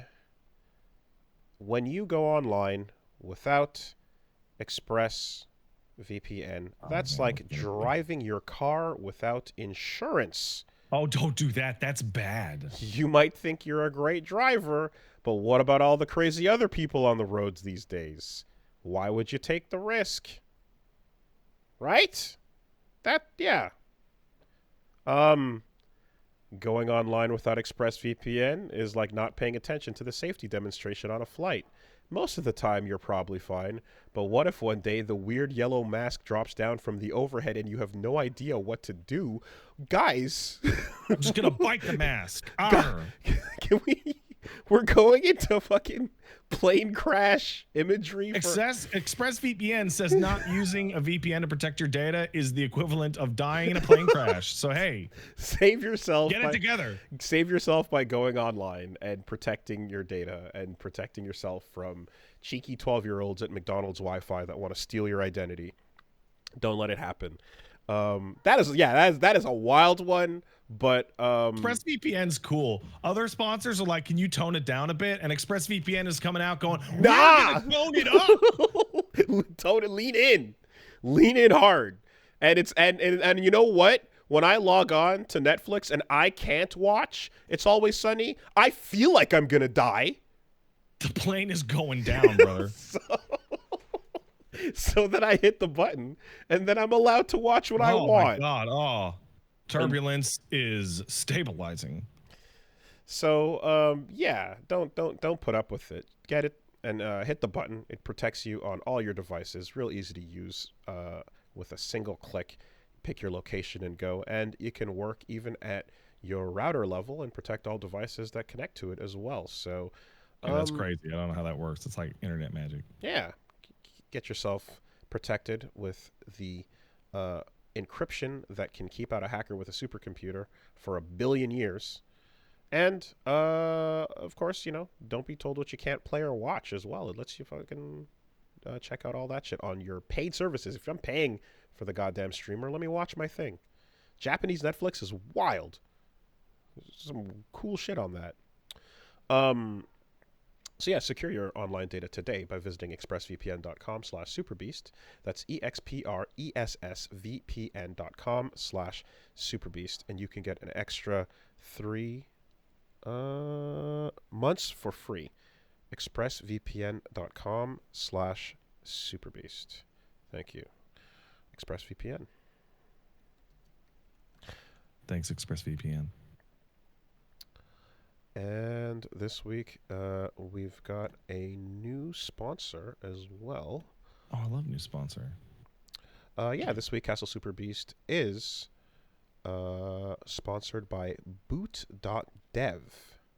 Boot.dev. So Boot.dev is pretty cool, actually. So what you got here is, if you are interested in learning how to program, if you want to get into coding,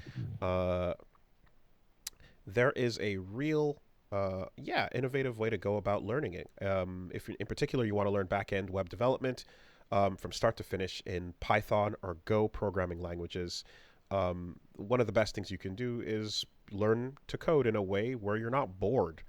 If you're learning and teaching yourself, doing so with Boot.dev, you get to check out a online self-paced kind of RPG game progression system. It lets you get on writing a ton of code, and your hands are on the keyboard and you're shipping out projects.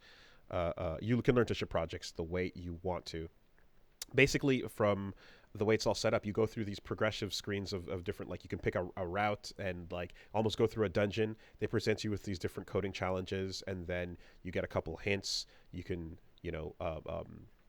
try it out. You can if eventually take a peek at what the solution might be, or give it a couple attempts, and each time you do one, you move on to the next level, and you get a bit of XP for each progressive level that you unlock. It's kind of funny how how strong the effects of gamifying a task that is otherwise intimidating can be. Straight up. So that's exactly it. And so by going through that, you get in levels, you get achievements, you complete quests, and then you actually get an entry point on the global leaderboard as well. And in addition to that, they've got a very active Discord where you can go in to help get to help learn about programming if there's anything you're stuck on as well. Everything, all the challenges they have on their site, you can go see exactly how their instructor wrote the code, and there's multiple solutions available for each challenge. So it is a real fun way to learn, and there are a huge amount of opportunities if you do learn how to program, of course.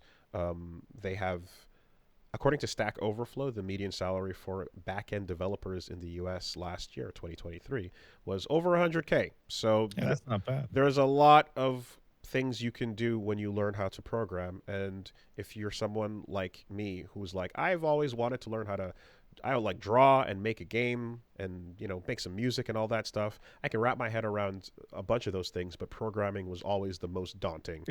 I'm personally very intimidated by it, because all I would, I'd be like, hey, how do I learn? And it's read this book. And it's that seems hard. Yeah.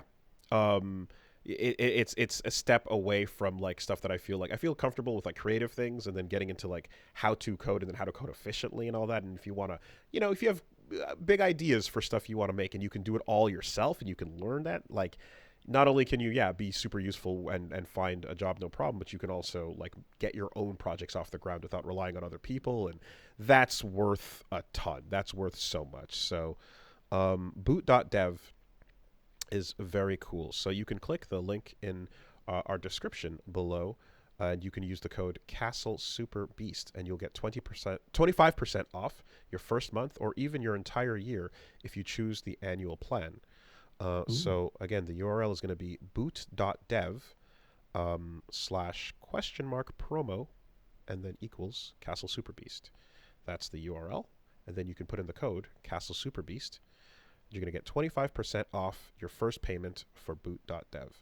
Of course, that URL, you can just check the description below, and in the notes, and it'll be there as well. Thank you, boot.dev. Thanks, boot.dev. All right. We cut the Concord. Suck it, Concord. You're dead.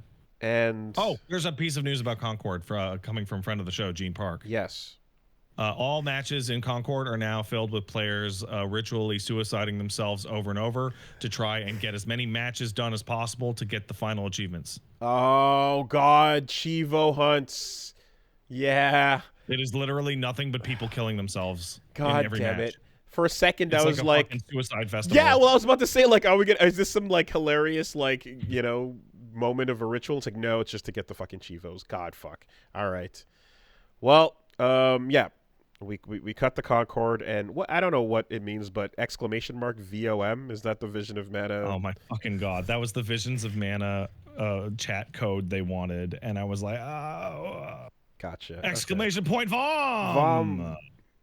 It? That was written by a non-English speaker, I'm sure. Or like an old guy. They don't know about VOM. VOM. Okay. They don't know about it. Well, so we covered those, and that leaves our other humongous story. Hideaki Itsuno is leaving Capcom. This is maybe the least shocking thing ever. Everyone was like, oh my God. And I'm like, he got to make the 2 games he said he wanted to make before he left Capcom. And then he left. Now, to be fair, he left and still has new ideas that he's going to be working on in a new environment. Yeah, so to me that says they were like, hey, what do you got? What do you got for DMC 6? And he's like, I'm quitting. I put every idea I had for that thing in there. So for anyone who doesn't know, Itsuno is one of the backbones of Capcom. He's been there since 1994, and he was a part of the arcade division, and that was eventually Production Studio 1. You know, like the production studio names like got all named like later on after the fact and stuff, but like they were the originals. And yeah, that is Daddy Devil May Cry and absolutely Daddy Dragon's Dogma. Now, as we know, when the creative force behind a Devil May Cry game leaves, the series is then doomed for 1 game. That's the sacrifice. and then we'll get the new guy, and they will kick ass at it. So I think it certainly is possible that the new Capcom, with all this new blood in it, can get a DMC off the ground. Oh, absolutely. Maybe even a ladies' night type project. It's not impossible for that to occur, and and it can be good. You know, the bones are there. Peak of Combat is. I foresee a Devil May Cry 6 over there. in the near future in which the big complaint is, I didn't really try enough new things. That might be it, right? They played it a little too safe. Which Virgil again? Which, I mean, to be honest, like in a world of like, so DMC 2 was a, horrendous departure. Bayonetta 3 was a disappointment. If we don't... Bro, in 2 years, you and I we're going to mention Bayonetta 3, and we're both going to go, that fucking desert level! Holy shit! Because that's I feel like DMC 2 is just, it's bad, and they didn't even know what the series was yet when they were making that. They didn't know. Bayo is well after you know what it is, and I'm just like, what were you thinking? Besides the parts of DMC 5 that you wanted to grab. I think Bayonetta is like a wild series because you're like, oh, the first game had some rough edges. It'd be really cool if they smooth those rough edges out. And the response was, let's improve different things and not fix any of those. And you're like, oh, okay. And then the third game comes around, it's like, let's improve different things again and not fix any of the problems from the second game either. Bayo 3 really will go down in the history books as, man, Come yeah, yeah. on. But I don't want to fall into the thinking of being like the auteur is the only way this series can ever exist, right? Well, many times the auteur is wrong. There are times, but also it's not a Kojima situation where it's like the voice and flavor of the thing. Man. Many people have worked on the Devil May Cry. Like Kojima's games are his voice. That's less important to these games here. Oh, absolutely. So I do think the team and everyone else involved can. That's like that a good example is like for a long time people would say like the Like a Dragon series is like Negoshi's fucking brain put onto a game disc, and then they made like 2 games without him, and they were good, and they still felt the same.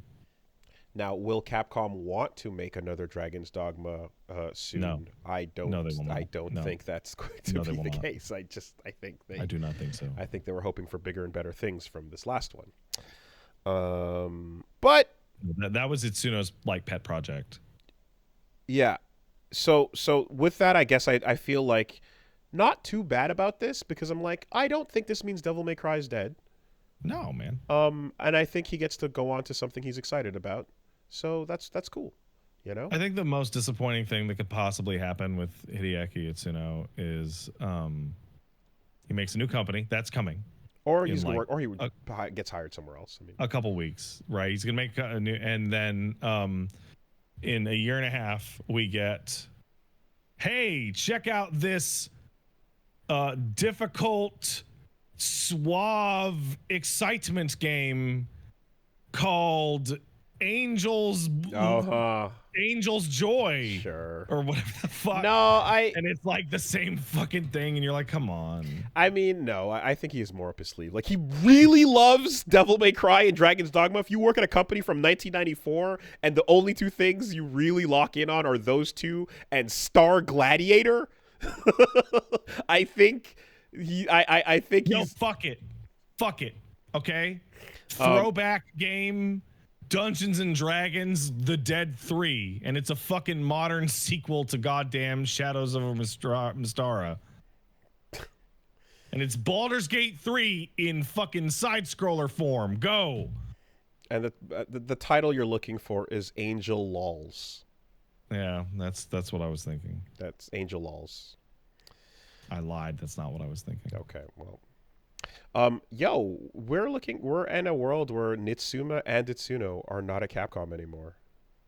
Well, in a couple of years, we'll have a new person to point at and go, they made the game good.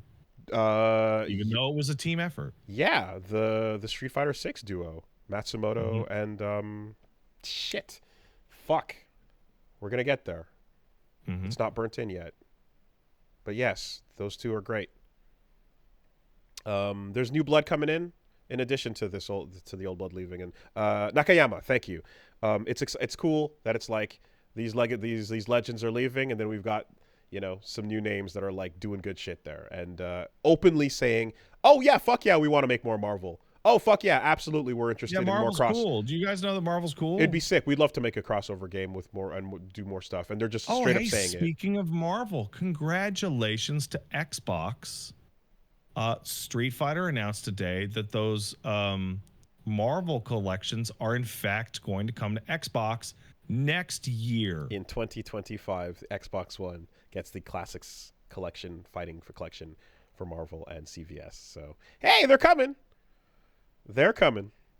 I would also like to announce that Inotria, the last song, that like Italian, maybe Spanish, Bloodborne looking game, has been indefinitely delayed on Xbox because they can't submit it and they can't get anyone to return their calls. This is like the 3rd developer that's like, the Xbox port is on hold because we can't get anyone to call us back. Look, man, Phil Spencer, he's made some mistakes. Bro, I feel like someone told me this. I feel like he's trying to get fired. I feel like he is walking out in front of a camera going, I'm bad at my job. I may have made the dumbest mistakes ever. I may not know what I'm doing. You should probably fire me and give me all that golden parachute money. I remember when I didn't pick up those breakout huge industry titles. Bro, I did not know they passed on fucking Guitar Hero too. That was one of they passed on Guitar Hero. And Destiny. Those are the two. Yeah, those are the new ones. So like, okay, we passed on fucking Destiny, Guitar Hero, Spider-Man, Genshin Impact, Resident Evil 4. So they calculated the estimated losses from those decisions? Oh, did they? From missed opportunities and the turndowns from 2014, it cost Xbox $69 billion. Yeah. Oh, they passed on GTA, Grand Theft Auto 3. Just like fucking $1 gazillion. Like, just like over and over and over. You're like, that looks like shit. Like Sony, the only one I can think of that Sony like massively fumbled was like the publishing on Demon's Souls. But that game still came out on their platform. Right? And then wait, yeah, okay, Demons, because then Sega and then Atlas. Well, Dark Souls after, and then back to Bloodborne. And then Namco got it. And, right, yeah. And now Blood White. Anyway, so he's like, whoops, my bad on those things. Yeah, I'm not a perfect man. That's cool. It's like it has this energy of guy you just caught cheating on you saying, well, hey, I'm not perfect. I said I'm not perfect when we got into this relationship. People make mistakes. Hey, man. The Beatles had a 25% hit rate. Oh my God, Randy. First of all, let's take that quote by itself. One of the most insane musical takes I've ever heard in my entire fucking life. Right? You can say that the Beatles are like horribly overrated, and you're probably right.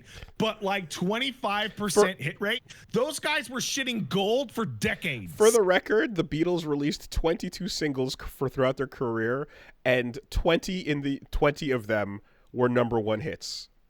So just by singles. 18 in the UK. Those guys could not stop putting out hits. Absolute bangers, top to bottom. What the fuck are you talking about? And also, like, you're going to pick, like, the most famously successful band of all time? Like, as the example? As someone I have used myself, I have said, hey, man, I've said no one bats 1,000, right? I've used that metric. Nobody bats 1,000. And I was like, you could have just said that. But you could have picked like any band you like that's not the most famous band ever. What the fuck are you talking?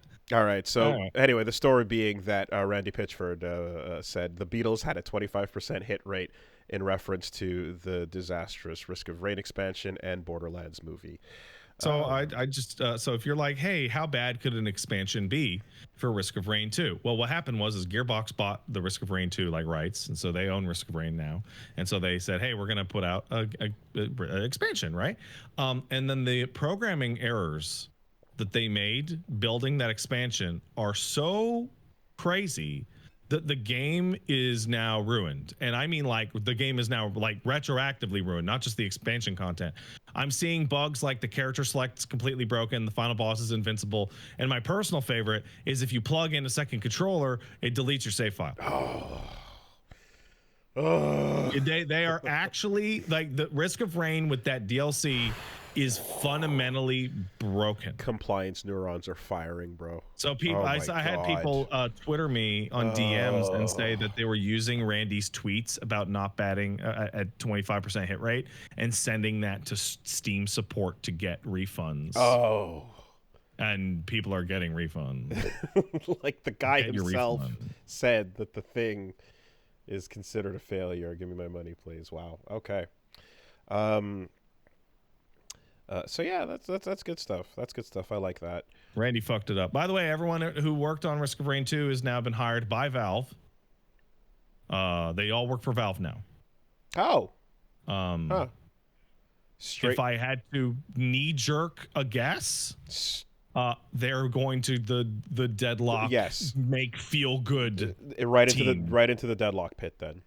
That's the assumption. Hey, can you make Deadlock feel as good as a Risk of Rain? And they're like, no. And they're like, can you try? Oh yeah, we'll try. And then they all made hats forever. Yeah. Actually, it's not quite like that with Valve because of their self-directed structure. The people who make hats forever at Valve do so because the margins on hats are really good for their personal income. Because the specifics of selling a hat that gets popular, The way you that you get something on the back end for that exact item. The way that it was explained to me a long time ago was that people at Valve get back end percentages on every single thing that they touch. And if a single item in a store goes up and is a hit, and you happen to make the most banger official hat ever, that's a new roll that man, that makes perfect sense. That's why Valve hasn't made full games in a while, because you have to compete with one guy going, well, I'm just going to update TF2 with a couple things, and then I'm going to get a percentage of the TF2 shit that I made. These hats are paying for my house. They're literally paying for my house. Yeah. The fuck do you mean? New game. Yeah. Hey, Okay. Willie, I got a bunch of guys together and we're going to put out an update for TF2. That means we're not going to get a cut of TF2 percentages. But does that mean that TF2 has to make more money for us to get those percentages? Meanwhile, I could make a Dota skin, and Dota is fucking hot. And that's why the next big full game is, hey, look, that Deadlock is a potential for millionaires being made at Valve. If you make the skin that everybody wants, fuck yeah, that is a huge incentive. That is your bonus. That's your Christmas fucking. That's everything. Okay. Like that little goblin bitch that we talked, Ivy, the little goblin. Okay, literally, who on the team made the best hat for Ivy? Here's your bag of gold. That's it, sir. That's it. Yeah, I get it. That makes so much more sense. Who made that skin that people are buying to rip to put into their digital pornographies? Here you go, sir. Here's $1 million. Or who will make the Yamato skin that'll like make her look a little less weird with the stretched out head? Yeah. And just give her a cool hat or something. Okay. So beyond that, the only other bit is You calling news stories bits? Yeah. That's pretty funny, actually. I mean, what is it if not a bit when it's you can whisper to the people that you take as body shields in COD Blob 6? Oh, bro, hey. That's a bit. That's it. They literally announced it as a bit and said, "Be nice." I turn off all the voice chat in Deadlock, right? Because I don't want that mess. If I was playing the Black Ops 6, I'm gonna turn that all the way up. I want it to rattle my fucking windows, like when people are just going, "No, don't kill me." I mean, it's like, yeah, like, of course, I'm sure, a lot of people are just like, hey, how's your day going? What's up? What's happening? But some suggestions for things to whisper into your opponent's ear flying around. One of the good ones being, curse you, Bale! Yeah. I think my favorite one is the guy just growling under his fucking voice, like, where's your mom? That's threatening, man. Yeah, proxy chat and all the things that come from that I have to say that's a super fun feature idea that I get how everyone's loving it in the new COD Blob stuff. Like, you can only hear people you're standing next to, and in that exact scenario, it is a 1-to-1 room with just the two of you. I think proxy chat is like one of the best, most unutilized mechanics ever. I remember, like, Halo 3, like, people talk about, like, oh, Halo is toxic. It's like, no. Proximity chat is toxic, because that gives you the new dimension of the guy, I'm standing next to you in an uncomfortable manner with the chat. And it's not even like public in the room toxicity. Only you two. Only Yeah, you two. only us. Only us. You're gonna have a little moment there. Yeah. Anyway. What can anyone say when you are using them as a human shield that could possibly hurt your feelings? Like that's their only. Like I'm gonna die, so I'm gonna try and hurt your feelings. But you're done. I've beaten you. I'm holding you by the neck like a kitten. You have no strength here. You are a baby. I mean, like if you can hear the non, if you can hear the prepubescent child's voice on the other end of the microphone, then you can just do what everyone pretty much is doing anyway. You can talk about their parental situation. You could talk about what's happening at school. There's a giant load of topics you can get into. Yeah. Or you can just go for the world record any percent and. Oh, you saw that, did the you? entire time. You could just go. Oh man, you can go all the way in and break the record on that one. This makes me think of. You ever seen the video? It's a supercut of Warzone matches, which is my favorite trend. Is regular gamers becoming top tier voice actors when they're about to die, because in Warzone you get proximity chat on executions. Oh. So it's just a ton of guys just going, "No, don't kill me!" Nice. And what I mean, I don't know what was announced of this before or not, but Remedy had a big thing. Basically, Control 2 will be co-published by Remedy and Annapurna, and Alan Wake and Control are going to be expanded to film, TV, and more. So here's the question: returning to TV, then are we? My question, Paige and I were like going over this. The question is, are they going to make companion narratives or adapted narratives? So what makes the most sense given the source material? Fucking putting Alan Wake on TV. And just adapting it, not creating a new part of this. You could adapt everything they've done so far in like a couple seasons.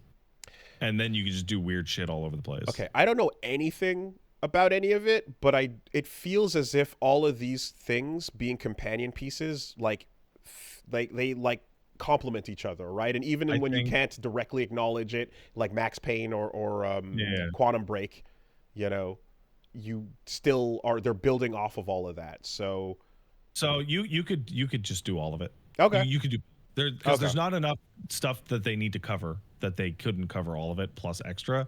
The only thing that I ask is they need to have all regular actors, proper actors, but they still need to have Ikavilli play Alan Wake, and they still need to have him voiced by, I forget his name, but the voice actor for Alan Wake, and have him be dubbed over and have him be the only character who's dubbed over, because that is one of the weirdest parts of the live action shit in Alan Wake. Matthew Peretta, that's it. So pull a Conan in today's day and age and just have Arnie but dub over his voice, because that's what we're doing.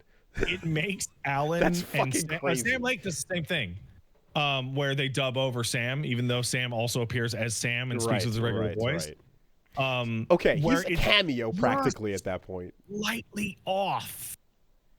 Just like slightly. I mean, because then you can have situations where you have Matthew Peretta as Dr. Darling talking to Alan Wake, played by Ikavilli, but voiced by Matthew Peretta, which is weird as fuck. It reminds me of how Soul Bad Guy was voiced by Daisuke in the games for a bunch of them, and then as soon as he had to record more lines for story mode come Guilty Gear XX, they're like, fuck this, and he got an actual voice actor to play Soul before they eventually got Joji Nakata for Exert and Beyond. But yeah, like it's like, oh, I'm the cameo, I'm the main character, I'm Soul. Okay, now record all the story mode lines. Yeah, fuck that. I'm out. No, I'm gonna get a goddamn fucking voice actor for this shit. It's hard. Yeah, you're exactly. You're good, but you ain't that good. I'm not a voice actor. I'm not gonna do something crazy like read all this dialogue in a row. What am I, an Ace Attorney Let's Player? I mean, that would be crazy. That'd be nuts. crazy person would do that. Kojima threw himself in there.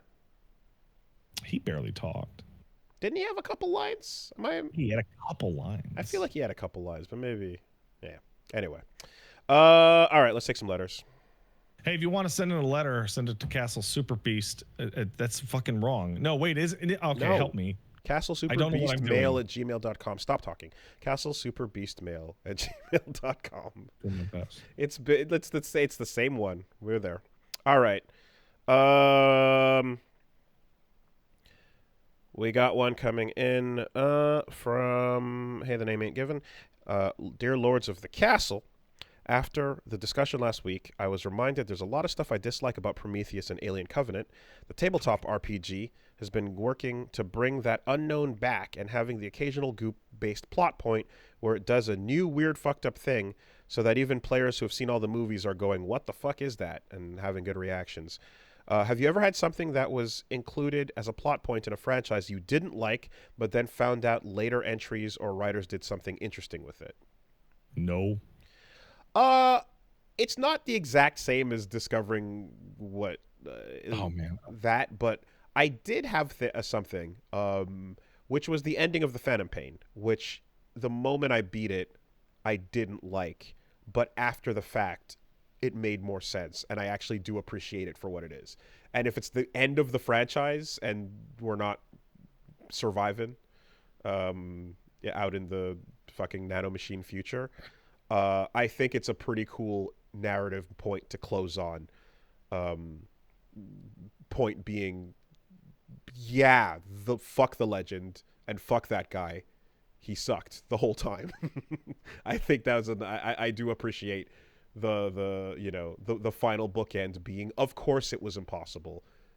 Big Boss never could have been that dude. He was not that dude. He's anti-Dracula Flow. You got hyped for nothing. It couldn't have been. Okay, so this is going to come off really mangled because I can't remember any of these characters' names. All right, so there's going to be minor spoilers for Legacy of Kain Blood Omen, Legacy of Kain Soul Reaver, and Legacy of Kain Defiance. I'm going to have to stop listening because those are games I'm interested in playing. Okay, all right. I'll give you a hand wave when you're done. Okay, so in Legacy of Kain Blood Omen, there is a fucking shit-headed monster in the bottom of the church that doesn't matter for shit and is just like scary and like who gives a fuck, right? Whatever, lame.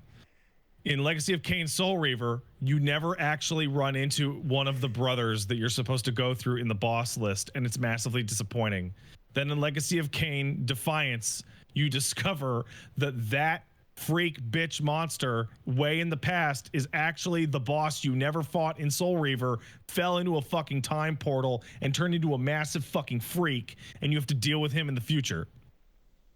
It's cool.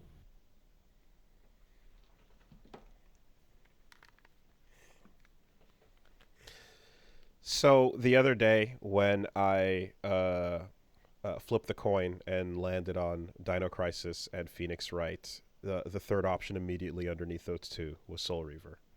Bro, that game's fucking old and cool. It is, but I also it's that era of like, yo, we can have fucking voice acting in these fucking games. That's what I want to see. That's what I want to hear. I want to hear the voice acting. Fucking voice acting. Yeah. We got Star Trek actors in this shit.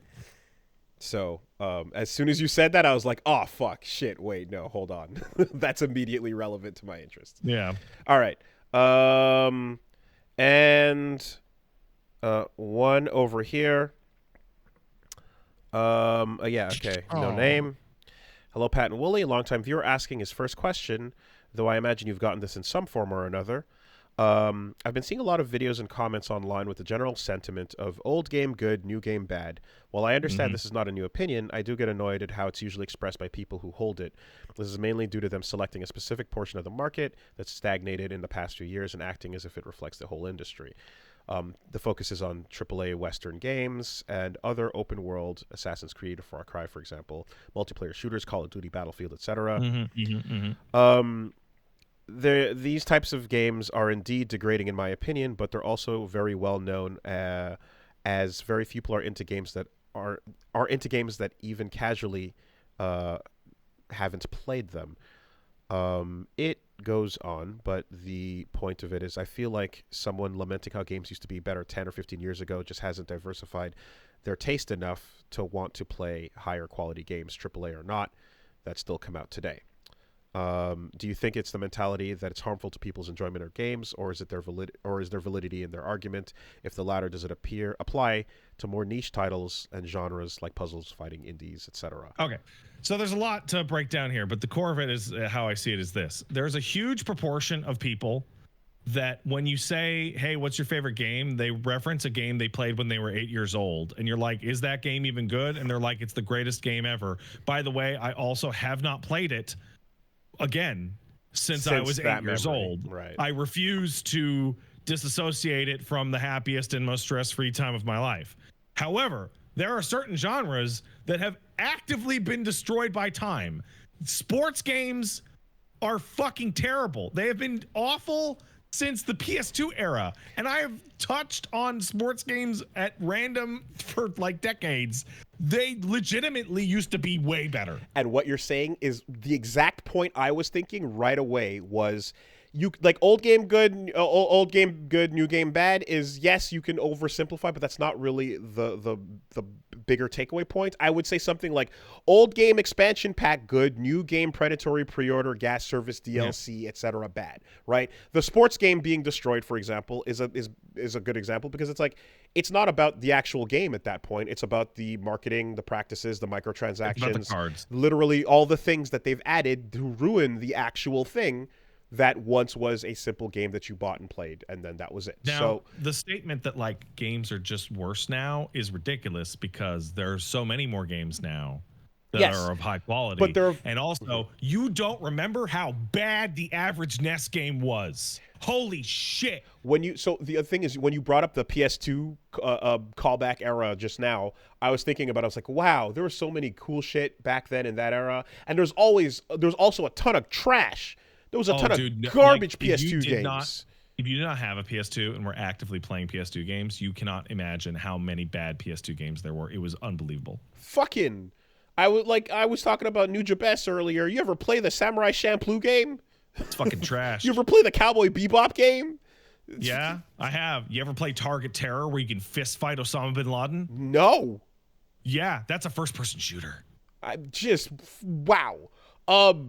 It is why. So just to say, there were always a large mixture of good and bad, terrible and awesome. You didn't always get them in your face because you weren't browsing through a digital shop. You were walking to the store, and grabbing whatever you could. And you weren't buying them as much as too because there wasn't as much price variance with smaller indies you could pick up to 10 of or so.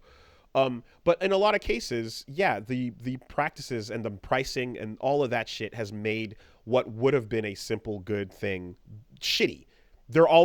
I'd say that has made it so that the ratio of good to bad is probably where it was, but because there's now game companies that can make a good game and ruin it with the marketing decisions and the pre-order practice and all that stuff, there's a higher proportion of negative feelings from things that you'd be like, I would have loved this otherwise, which is why the reaction to like being like, oh, yo, Marvel Rivals was so sick. I had a lot of good time. I had a good time with that. Immediately followed by trepidation and then what are they going to do to ruin it because they're going to do something. Yeah, and that's why their next announcement was we're not going to ruin it. We promise we're not going to ruin it. Right away. Frog pot heat turnip analogy is every single thing everywhere all the time. It's always happening. It's just how much are you like, fine, I'll be in this pot and I can handle it at 7 or at 8. It's literally every game at all times now because to them, they're like, that's the only way to make a profit. So yes, that's the more genuine version of this discussion, in my opinion. It's the practices and how companies apply them and how much you also have to because of the way social media is, you're now being bombarded with more games that are just like outright scams than you used to be. Like the Unity asset flip. Like we always had what would be called the Unity asset flip. It would be like the off-brand NES game that's unlicensed and just is like a complete pile of fucking shit with an unbeatable first level. But now there's like a million of those. I want to say there was a Wii game that was the first time people used shovelware. There was a game. It was that Carnival fucking game. What was it called? It was that Carnival game. I think it was called Carnival Games. Oh man, there was a thing that started it off, and I was like, oh, shovelware as a concept, yeah. Ninja Bread Man, no, Ninja Bread Man, Ninja Bread Man. Oh, That's yeah, it was, that's it. Fucking Yeah, Ninja you're Bread Man started that. You're like, oh, you just took the money and ran, and you printed discs and everything, and like it was, yeah. Anyway, so one of the things that genuinely makes people look back on the good old days, and I can completely understand it. So I mentioned like Legacy of Kain Blood Omen, right? Legacy of Kain Blood Omen is a significantly flawed game, right? It has problems. It's really cool, but it has problems. Because of the flood of games you're getting and the pressure to succeed, a lot of those games nowadays don't have a lot of room to breathe. Whereas Legacy of Kain Blood Omen was on my rental shelf at my fucking local store for like 4 years. Right. Yeah. The insanity of all those 1998 releases we always talk about. It was also like those sat on the shelves and you looked at them. You could see them for the next decade. You know, shelf space would continue. You'd walk around and grab the little Velcro rip and like. Meanwhile, like, hey, do you put out a game on Steam? Hopefully, a big bundle doesn't come out the day your game releases, or you're gonna get pushed right off the page. Yeah. It's the industry as a whole has changed in a more negative way. And then again, you're also fighting against someone who has a pretty fun game on their phone that they don't mind just playing for free. That's also full of shitty microtransactions and bullshit that they're like, I'm dealing with it. It's fine. You know? So, all right. That'll be it. Take care, everybody. I hope everybody has a good rest of your week.